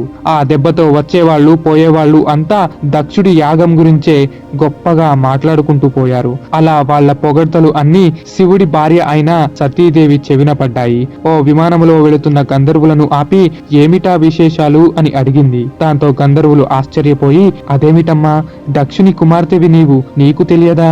మీ తండ్రి గారు ఎంతో అద్భుతమైన యాగాన్ని చేశారు. ఎన్నో కానుకలిచ్చారు, కౌరవ మర్యాదలు చేశారు, రుచికరమైన భోజనాలు కూడా ఏర్పాటు చేశారు అంటూ చెప్పారు. దాంతో సతీదేవి ఆశ్చర్యపోయి శివుడి వద్దకు వెళ్ళింది. అప్పుడే సమాధి నుండి బయటకొస్తూ భార్యను చూసి చిన్న చిరునవ్వు నవ్వాడు శివుడు. అప్పుడు సతీదేవి, స్వామి, మా తండ్రి గారు గొప్ప యాగాన్ని చేశారట, మీరు కనీసం నాతో చెప్పనే లేదు అని కాస్త ముఖం చిన్న చేసుకొని అడిగింది. దానికి శివుడు, దేవి, మీ తండ్రి దక్షుడు మనకి ఎటువంటి ఆహ్వానం పంపలేదు అని చెప్పాడు. సతీదేవి ఆశ్చర్యపోయి, అదేమిటి, ధర్మమూర్తి అయిన మా తండ్రి ఎంతో తపశక్తి ఉన్నవాడు, చిన్న కూతురైన నాపై ఎంతో ప్రేమ కలిగినవాడు, నాకన్నా మీపై ఎక్కువ మమకారం చూపించేవాడు, మిమ్మల్ని పిలవకుండా ఎలా ఉంటాడు అని అడిగింది. దానికి శివుడు, ఓ దేవి, విద్య, తపస్సు, ధనము, అందము, వయస్సు, ఇంకా మంచి కులము, ఈ 6 మంచివాడి చేతికి లభిస్తే బాగుపడతాడు. కానీ చెడ్డవానికి ఇవి అహంకారాన్ని పెంచుతాయి. చెడ్డవారికి విద్య లభిస్తే వారి విద్యతో తప్పుడు మార్గమున వెళుతూ లేక శాస్త్రాన్ని వ్యతిరేకించి వారికి నచ్చిన దారి గీసుకొని లోకులను భ్రష్టు పట్టిస్తారు. అదే చెడ్డవారికి తపశక్తి తోడవితే దానితోనే లోకాన్ని నాశనం చేస్తారు. అహంకారంతో శపిస్తూ ఇతరులను నాశనం చేస్తారు. ధనం లభిస్తే ఆ అహంకారముతో ఏవైనా చేయగలరు. అందము ఉంటే దానితో ఇతరులను ఆకర్షించి తనకున్న అడ్డమైన వ్యసనాలతో వారి జీవితాల్ని పాడు చేస్తారు. ఇవన్నీ కలిగి యవ్వన వయసు ఉన్నవారు అవగాహన లేకపోవడం వల్ల లోకులను నాశనం చేస్తారు. ఇక చివరిదైన కులము కూడా చెడ్డవానిలో అహంకారము పెంచుతుంది, కులపిచ్చికి దారి తీస్తుంది. అదే మంచివానికి అవితే ఈ 6 బాగా ఉపయోగపడతాయి. ఈ 6 గుణములు ఉన్నవాడే శ్రీరాముడు. ఇవే గుణములు కాస్త రావణునికి ఉండగా రాముడు గొప్పవాడయ్యాడు, రావణుడు లోక కంటకుడయ్యాడు. ఇవి మనం గమనించి తీరాలి. అలా శివుడు ఈ 6 గుణాల గురించి చెప్పిన తర్వాత, సతీ, మీ తండ్రి కూడా ప్రస్తుతం ఈ 6 గుణాలు కలిగిన మూర్ఖుడే. అందుకే నన్ను అవమానించాలనే నన్ను ఆహ్వానించకుండా ఈ యాగం చేస్తున్నాడు అని చెప్పాడు. దానికి సతీదేవి అమాయకంగా, అయ్యో, నీ మీద మా తండ్రి గారికి కోపమా? అలాంటిది ఏమీ ఉండదు అని అన్నది. దానికి శివుడు, దేవి, మహాత్ములకు కీర్తి వస్తే కొందరు తట్టుకోలేరు. దాంతో కారణము లేకుండానే వారితో గొడవకు దిగుతారు. అలానే మీ తండ్రి కూడా నా కీర్తి తట్టుకోలేక అహంకారముతో నన్ను పిలవకుండానే యాగం చేస్తున్నాడు అని చెప్పాడు. అయినా సరే సతీదేవి శివుడి మాటలు ఏమీ పట్టించుకోకుండా పుట్టింటి వాళ్ళ మీద ఉన్న మమకారంతో దక్ష యాగానికి వెళ్లి తీరుతానని పట్టుపట్టింది. అలా సతీదేవి ఒంటరిగా దక్ష యాగానికి వెళ్లసాగింది. అయితే సతీదేవి సాక్షాత్తు జగన్మాత. ఆమెకి తెలియదా జరగబోయేది ఏమిటో అని? ఇదంతా శివ సతీ లీలలు తప్ప శివుడికి సతీదేవికి జరగబోయే భవిష్యత్తు మీద వారికి పూర్తి అవగాహన ఉంది. కాకపోతే లోకానికి ఏదో సందేశం ఇవ్వాలనే ఉద్దేశంతోనే అప్పుడప్పుడు శివుడు లేక అమ్మవారు ఇలా లీలలు ప్రదర్శిస్తూ ఉంటారు. మణిమంత్రుడు, మణిభద్రుడు వంటి గణాలు సతీదేవి వెళుతుండగా చూసి వారు కూడా అమ్మవారితో పాటు శివుడిని వదిలి యాగానికి వెళ్లారు. ఎంతైనా అయ్యగారి కన్నా అమ్మవారి మీద ఉండే భక్తి అలాంటిది. శివుడి మహాభక్తుడు నందీశ్వరుడు కూడా శివుడిని వదిలి తన శరీరం మీద మెత్తని పరుపు వేసుకొని అమ్మవారిని కూర్చోబెట్టుకుని మరీ యాగానికి తీసుకువెళ్లాడు. శివుడు అమ్మవారి మీద వారికున్న భక్తిని చూసి ఓ చిరునవ్వు నవ్వి మురిసిపోయాడు. అది హిందూ ధర్మం స్త్రీలకు లేక అమ్మకి ఇచ్చే గౌరవం. ఇప్పటికీ గుళ్ళల్లోకి వెళితే శివపార్వతులు పక్క పక్కనే ఉంటే మొదట పార్వతీదేవినే మొక్కాలి. అలా అయితే శివుడు సంతోషిస్తాడు. ప్రతి స్త్రీకి అటువంటి చోటుని మనం ఇవ్వాలి. సనాతన ధర్మం స్త్రీ గురించి ఎన్నో పురాణాల్లో గొప్పగా వర్ణిస్తుంటుంది. కానీ ఏంటో కొంతమంది స్త్రీలు హిందూ ధర్మం స్త్రీలకు కించపరిచేలా ఉందని ఏ శాస్త్రం తెలియకుండా మాట్లాడుతుంటారు. కానీ అది తప్పు. ఒక స్త్రీకి హిందూ ధర్మంలో ఎంత ప్రత్యేకత ఉందో మీకు తెలియాలంటే ఓసారి బ్రహ్మాండ పురాణం చదవండి, లేదా త్వరలో మన ఛానల్లోనే ఆ పురాణాన్ని స్టార్ట్ చేస్తాంలేండి. అలా అని మేము ప్రతి స్త్రీని ఇక్కడ అనట్లేదు. మోడర్న్ మహారాణులలో కొంతమంది అలా ఉన్నారని చెబుతున్నాము అంతే. సమయానుసందర్భంగా ఇలాంటి తప్పులను క్లారిఫై చేస్తూ వెళ్ళాలి కాబట్టే ప్రస్తుతం స్త్రీల గురించి మాట్లాడాల్సి వచ్చింది. అలా అమ్మ సతీదేవి దక్షయాగానికి చేరగా తండ్రి దక్షుడు కోపంగా చూశాడు. సతీదేవి రాకడను తాను తిరస్కరించినట్టుగా ఓ చూపు చూశాడు. ఇంతలో సోదరులు ఇంకా ఇతర పరివారం అంతా వచ్చి సతీదేవిని చక్కగా కూర్చోబెట్టారు. కానీ దక్షుడి తిరస్కరణ చూపు సతీదేవి హృదయానికి గాయపరిచింది. వెంటనే సతీదేవి లేచి దక్షుని వద్దకు వెళ్లి, తండ్రి, నీవేదో మహాత్మునివి అనుకొని నా భర్త మాటలు వినకుండా ఇక్కడికి వచ్చాను. కానీ నీ అహంకారం నాకు కనపడుతోంది. ఆ శివుడు చెప్పిన మాటలు నిజమే.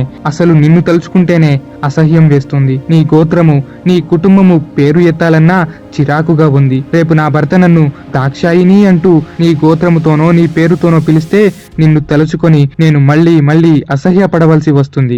అసలు నీ ద్వారా నేను పుట్టాను అని అనిపించుకోవడానికి కూడా నాకు అసహ్యం వేస్తోంది. నేనిప్పుడు బ్రతికున్న శవాన్ని, సర్వమంగళకారుడైన శివుడిని అమంగళుడు అని పలికిన దౌర్భాగ్యుడవి. కుళ్ళిపోయిన శవాన్ని మీరు తట్టుకోలేక శ్మశానంలో కలిపివేస్తే ఆ కుళ్ళిన శరీరానికి మరో శరీరం ఇచ్చేవాడే ఈశ్వరుడు.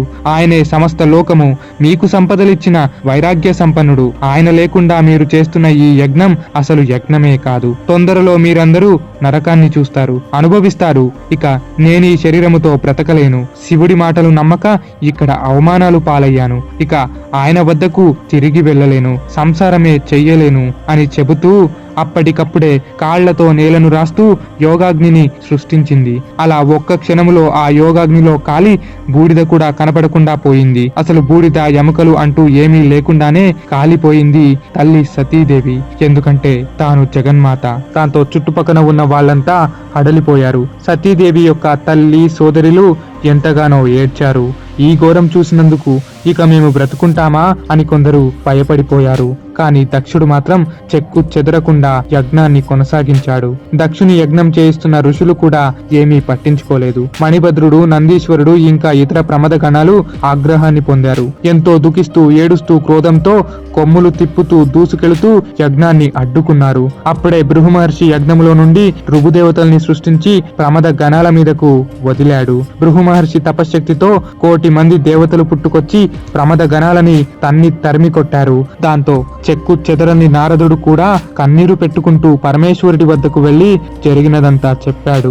ఈ మాత్రం నారదుడు చెప్పాలా? శివుడికి ఈ మాత్రం తెలియకుండా పోతుందా? అయినా సరే ఏమీ ఎరగనట్టుగా తపోనిష్టతో ఉన్న తాను ఒక్కసారిగా లేచాడు. తాండవమాడాడు. సమస్త లోకాన్ని నలిపి ముద్ద చేయగల రుద్రరూపంతో ఉగ్రాన్ని పొందాడు. తన జటాజూటంలో ఉన్న ఓ జుట్టుని లాగి నేలకేసి కొట్టాడు. ఆ క్షణమే భూమి ఆకాశం కప్పివేసే శరీరంతో నల్లగా భయంకరంగా అగ్ని జ్వాలల వంటి జుట్టుతో మహా తేజస్సుతో 1000 చేతులతో వీరభద్రుడు పుట్టుకొచ్చాడు. దగదగమంటూ మండుతున్న అగ్నివలే దూకుతూ భుజాలు తాకుతూ 1000 చేతులలో గదాలు, కత్తులు, భయంకరమైన ఆయుధాలు ధరించి ఉగ్ర రూపాన్ని దాల్చాడు.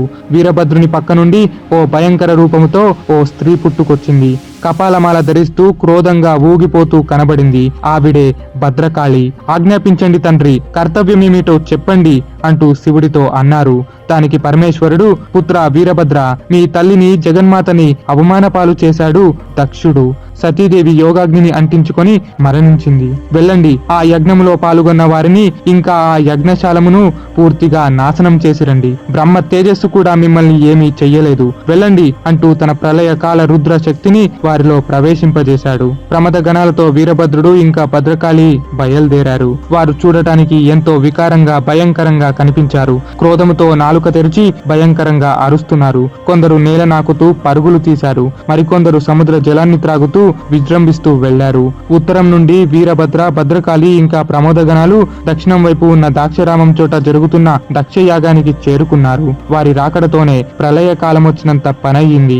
ఆకాశమంత పైకి దుమ్ము లేచింది. దెబ్బకి ఆ సూర్యుడి కిరణాలు కూడా కనపడకుండా పోయి సూర్యుడు అస్తమించాడా అన్నట్టు కనపడింది. కటిక చీకటితో నిండిపోయింది. దాంతో దక్షయాగంలో పాల్గొన్న వారంతా ఆశ్చర్యపోయారు. ఏమిటి చీకటి, ఏమిటా దుమ్ము, దొంగలు పడ్డారా లేక రాక్షసులు వస్తున్నారా? ప్రస్తుతం దొంగలు గాని రాక్షసులు గాని లేరు. బహుశా ఆ రుద్రుడు ఉగ్రరూపం దాల్చాడా, ప్రమద గణాలు వస్తున్నాయా అని అనుకున్నారు. అత్యంత భయముతో కొందరు వణికిపోయారు. అలా వారు అక్కడి నుంచే ముందుగానే పారిపోయారు. కానీ మరికొందరేమో వచ్చిన వాళ్ళని తరిమి కొడతాం అన్న అహంకారముతో అక్కడే యజ్ఞము దగ్గర కూర్చున్నారు. దక్షుడు, కాళింగుడు, సూర్య, చంద్రులు, భృహువు మొదలైన వాళ్ళు అక్కడే ఉండిపోయారు. కూతురి చావు మైలు దక్షునికి అంటకుండా యజ్ఞాన్ని వెలిగిస్తున్న అగ్నిదేవుడు సహాయం చేశాడు. అప్పుడే వీరభద్రాదులు ఓ దూకు దూకి అక్కడున్న వస్తువులు ఇంకా పూర్తి యజ్ఞశాలను తొక్కి ఎగిరేశారు. అక్కడున్న ఆభరణాలను, వస్తువులను అన్నిటినీ పొడి పొడిగా మార్చివేశారు. ఆభరణాలతో మురిసిపోతున్న వారి కళ్ళు పీకేశారు. ప్రాణాయామం చేస్తున్న వారి దగ్గరికి వెళ్లి వారి ముక్కు, నోరు పట్టి పిసికి ఎత్తేశారు. శివుడిని చూసి నవ్వినోడి కడుపులో దాడి చేసి వాడి గుడ్లు బయటకు వచ్చేలా చంపి ఉతికి ఆరేశారు. అక్కడున్న మగవాళ్ల పంచలు చీల్చి ఆడవాళ్ల చీరలు లాగివేశారు. దేవతలపై దూకి వారి కాళ్ళు చేతులు విరిచి కళ్ళు పీకి పళ్ళు ఊడగొట్టి ఎత్తి పారేశారు. గోళ్లు, జుట్టును లాగి వారికి నరకం చూపించారు. దక్షుడిని ప్రోత్సహిస్తూ గడ్డము ఊపిన భృగు మహర్షి వద్దకు మణిమంత్రుడు వెళ్లి తోలుతో సహా ఆ గడ్డాన్ని పీకి పారేశాడు.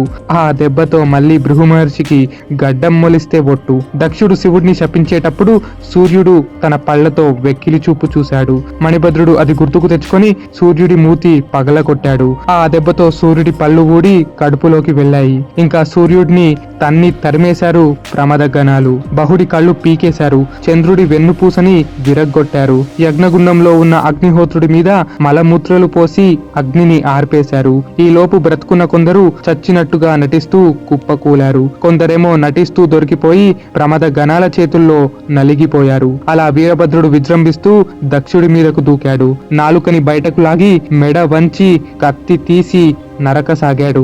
కాని ఎన్నిసార్లు నరికినా దక్షుడి తల ఊడలేదు. దాంతో వీరభద్రుడు ఆశ్చర్యపోయాడు. అప్పుడే ఆకాశవాణి, దక్షుడి తల అంత సులభంగా తెగదు.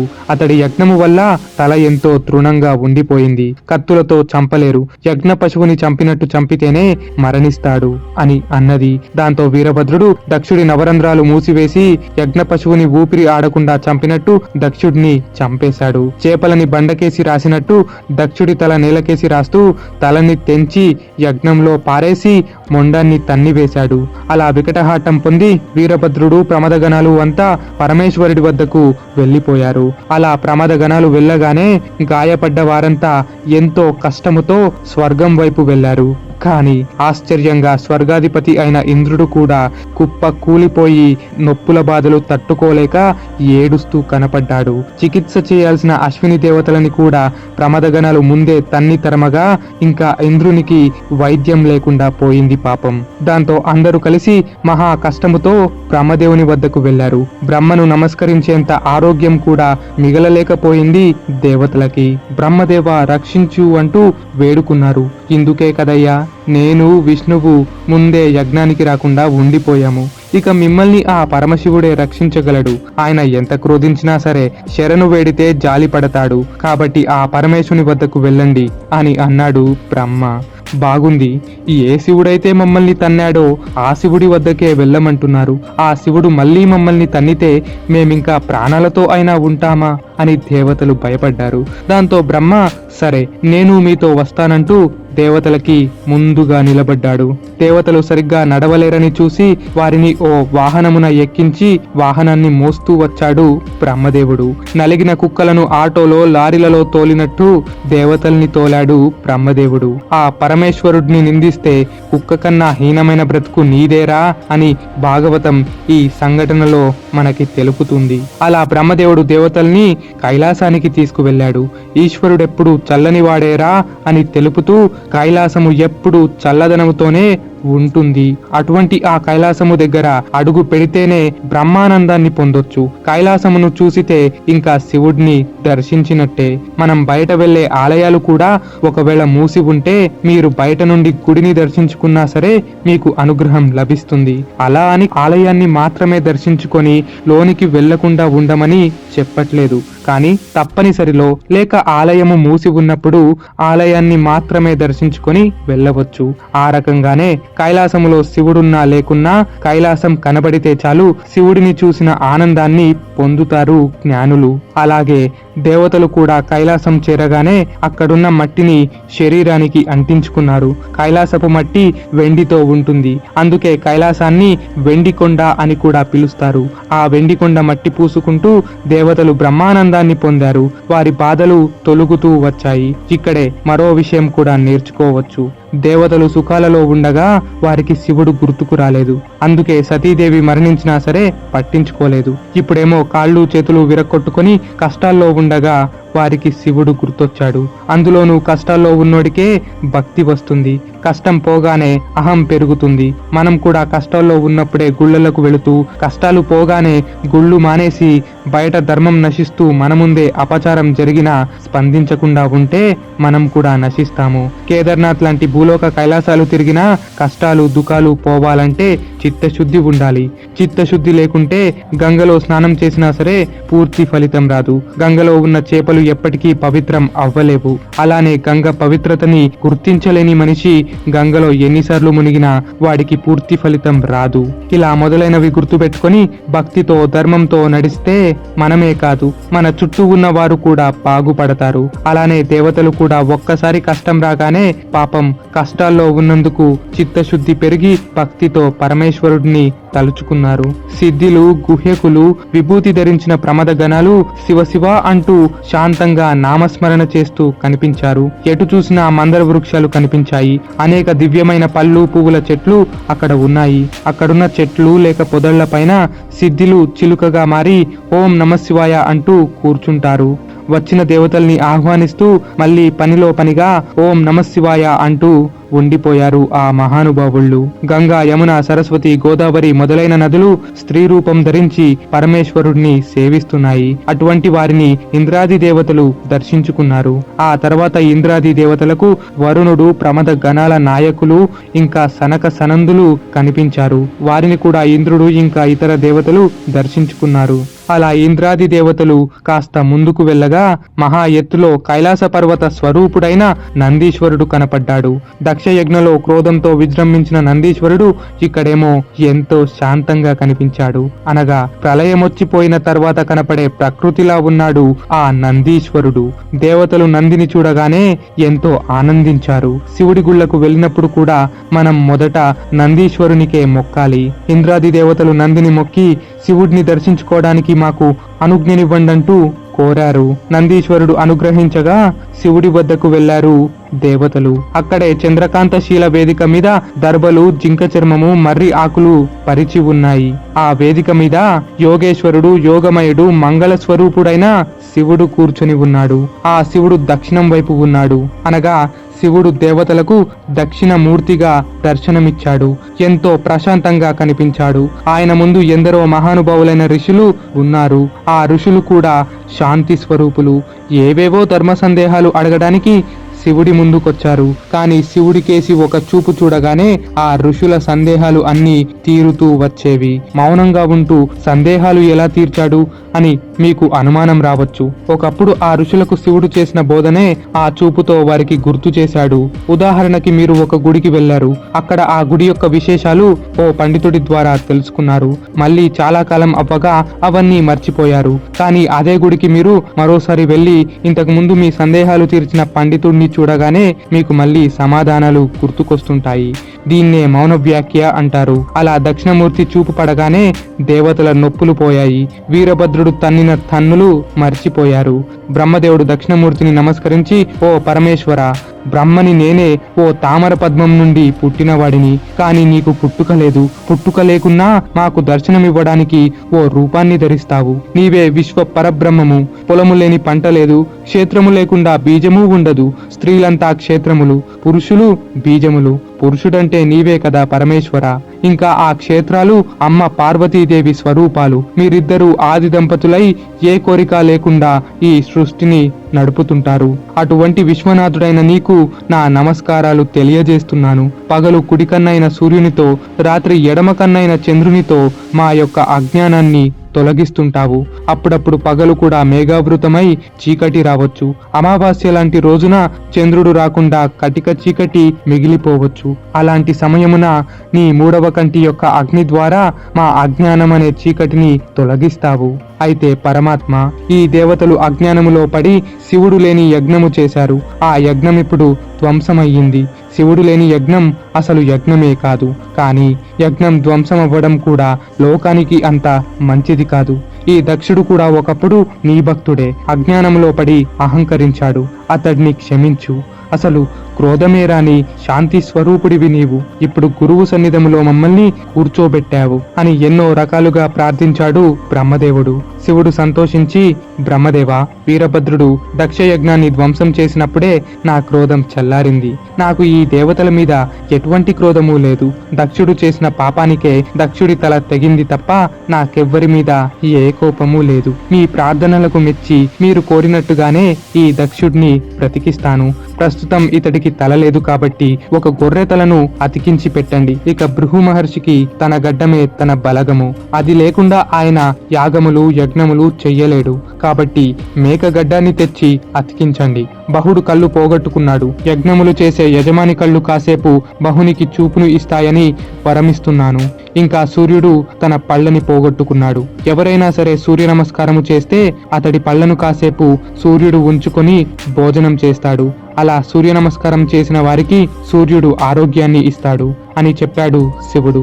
దీన్ని బట్టి మనం అర్థం చేసుకోవాల్సింది ఏంటంటే, రోజు మనం సూర్యునికి దండం పెట్టుకోవాలి. ఆయనకు కాసేపు దంతములు ఇచ్చిన వాళ్ళమవుతాము. ఆయన తిరిగి మనకి ఆరోగ్యాన్ని ప్రసాదిస్తాడు.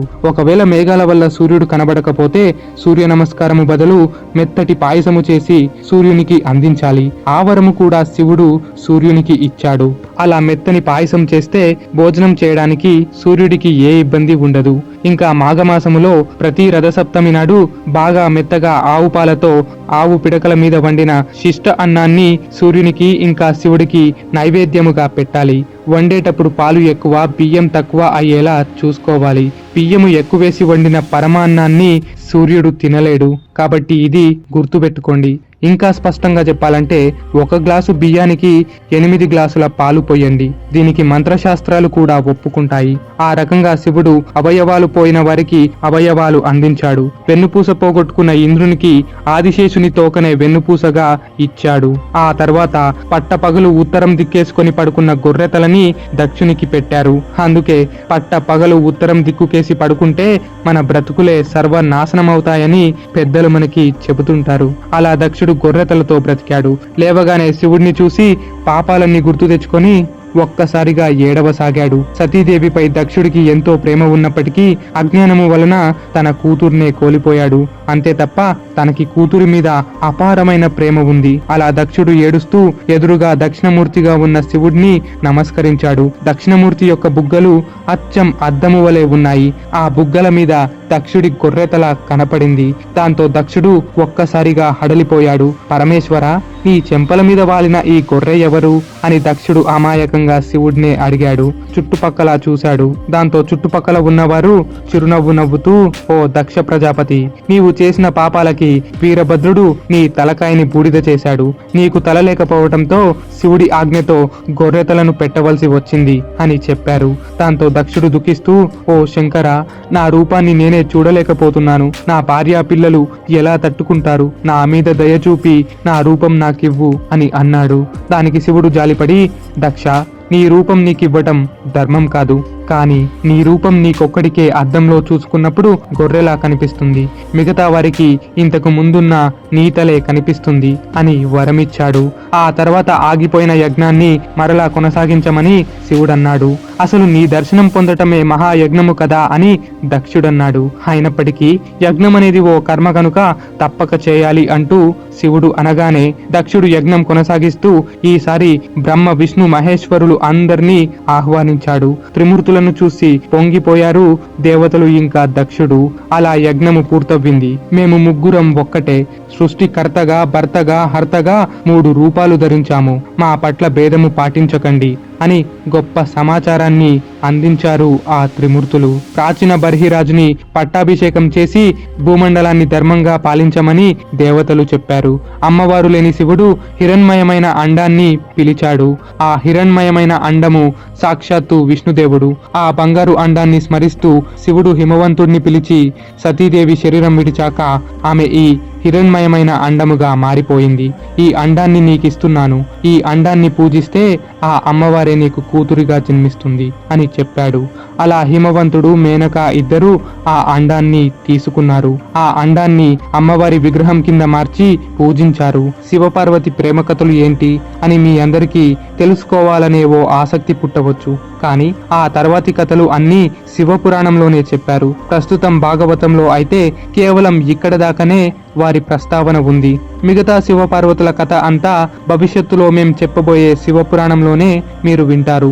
ఇక్కడితో దక్షయజ్ఞ వినాశనం కథ పూర్తయింది. ఈ కథను భక్తి శ్రద్ధలతో చదివిన వారికి లేక విన్న వారికి ఐశ్వర్యాలు, ఆయువు, కీర్తి లభిస్తాయి. సంసార బంధము పోగొట్టుకొని ఈశ్వరుడి అనుగ్రహం పొందుతారు, పాపాలు పోతాయి అని మైత్రేయుడు విదురునికి వివరించాడు. ఆ మైత్రేయ విదుర సంభాషణను పరీక్షితునికి శుకమహర్షి వినిపించాడు. ఆ శుక పరీక్షితుల సంభాషణను సూతుడు సౌనకాది మునులకు చెప్పాడు. ఇలా పురాణాన్ని ఎవరు ఎవరికి చెప్పారో గుర్తు పెట్టుకోండి. అయితేనే తర్వాతి ఘట్టాలు ఇంకా బాగా అర్థమవుతాయి. అయితే ఆ తర్వాత ఏమైంది, పరీక్షిత్ మహారాజుకి సూతుడు తర్వాత ఏ కథను వివరించాడు అనే వంటి విశేషాలు తర్వాతి భాగంలో తెలుసుకోబోతున్నాం. భాగవతం వాల్యూమ్స్ కోసం కామెంట్ సెక్షన్ లో పిన్ చేయబడిన కామెంట్ ని చెక్ చేయండి. ఇక చివరిగా జై శ్రీకృష్ణ.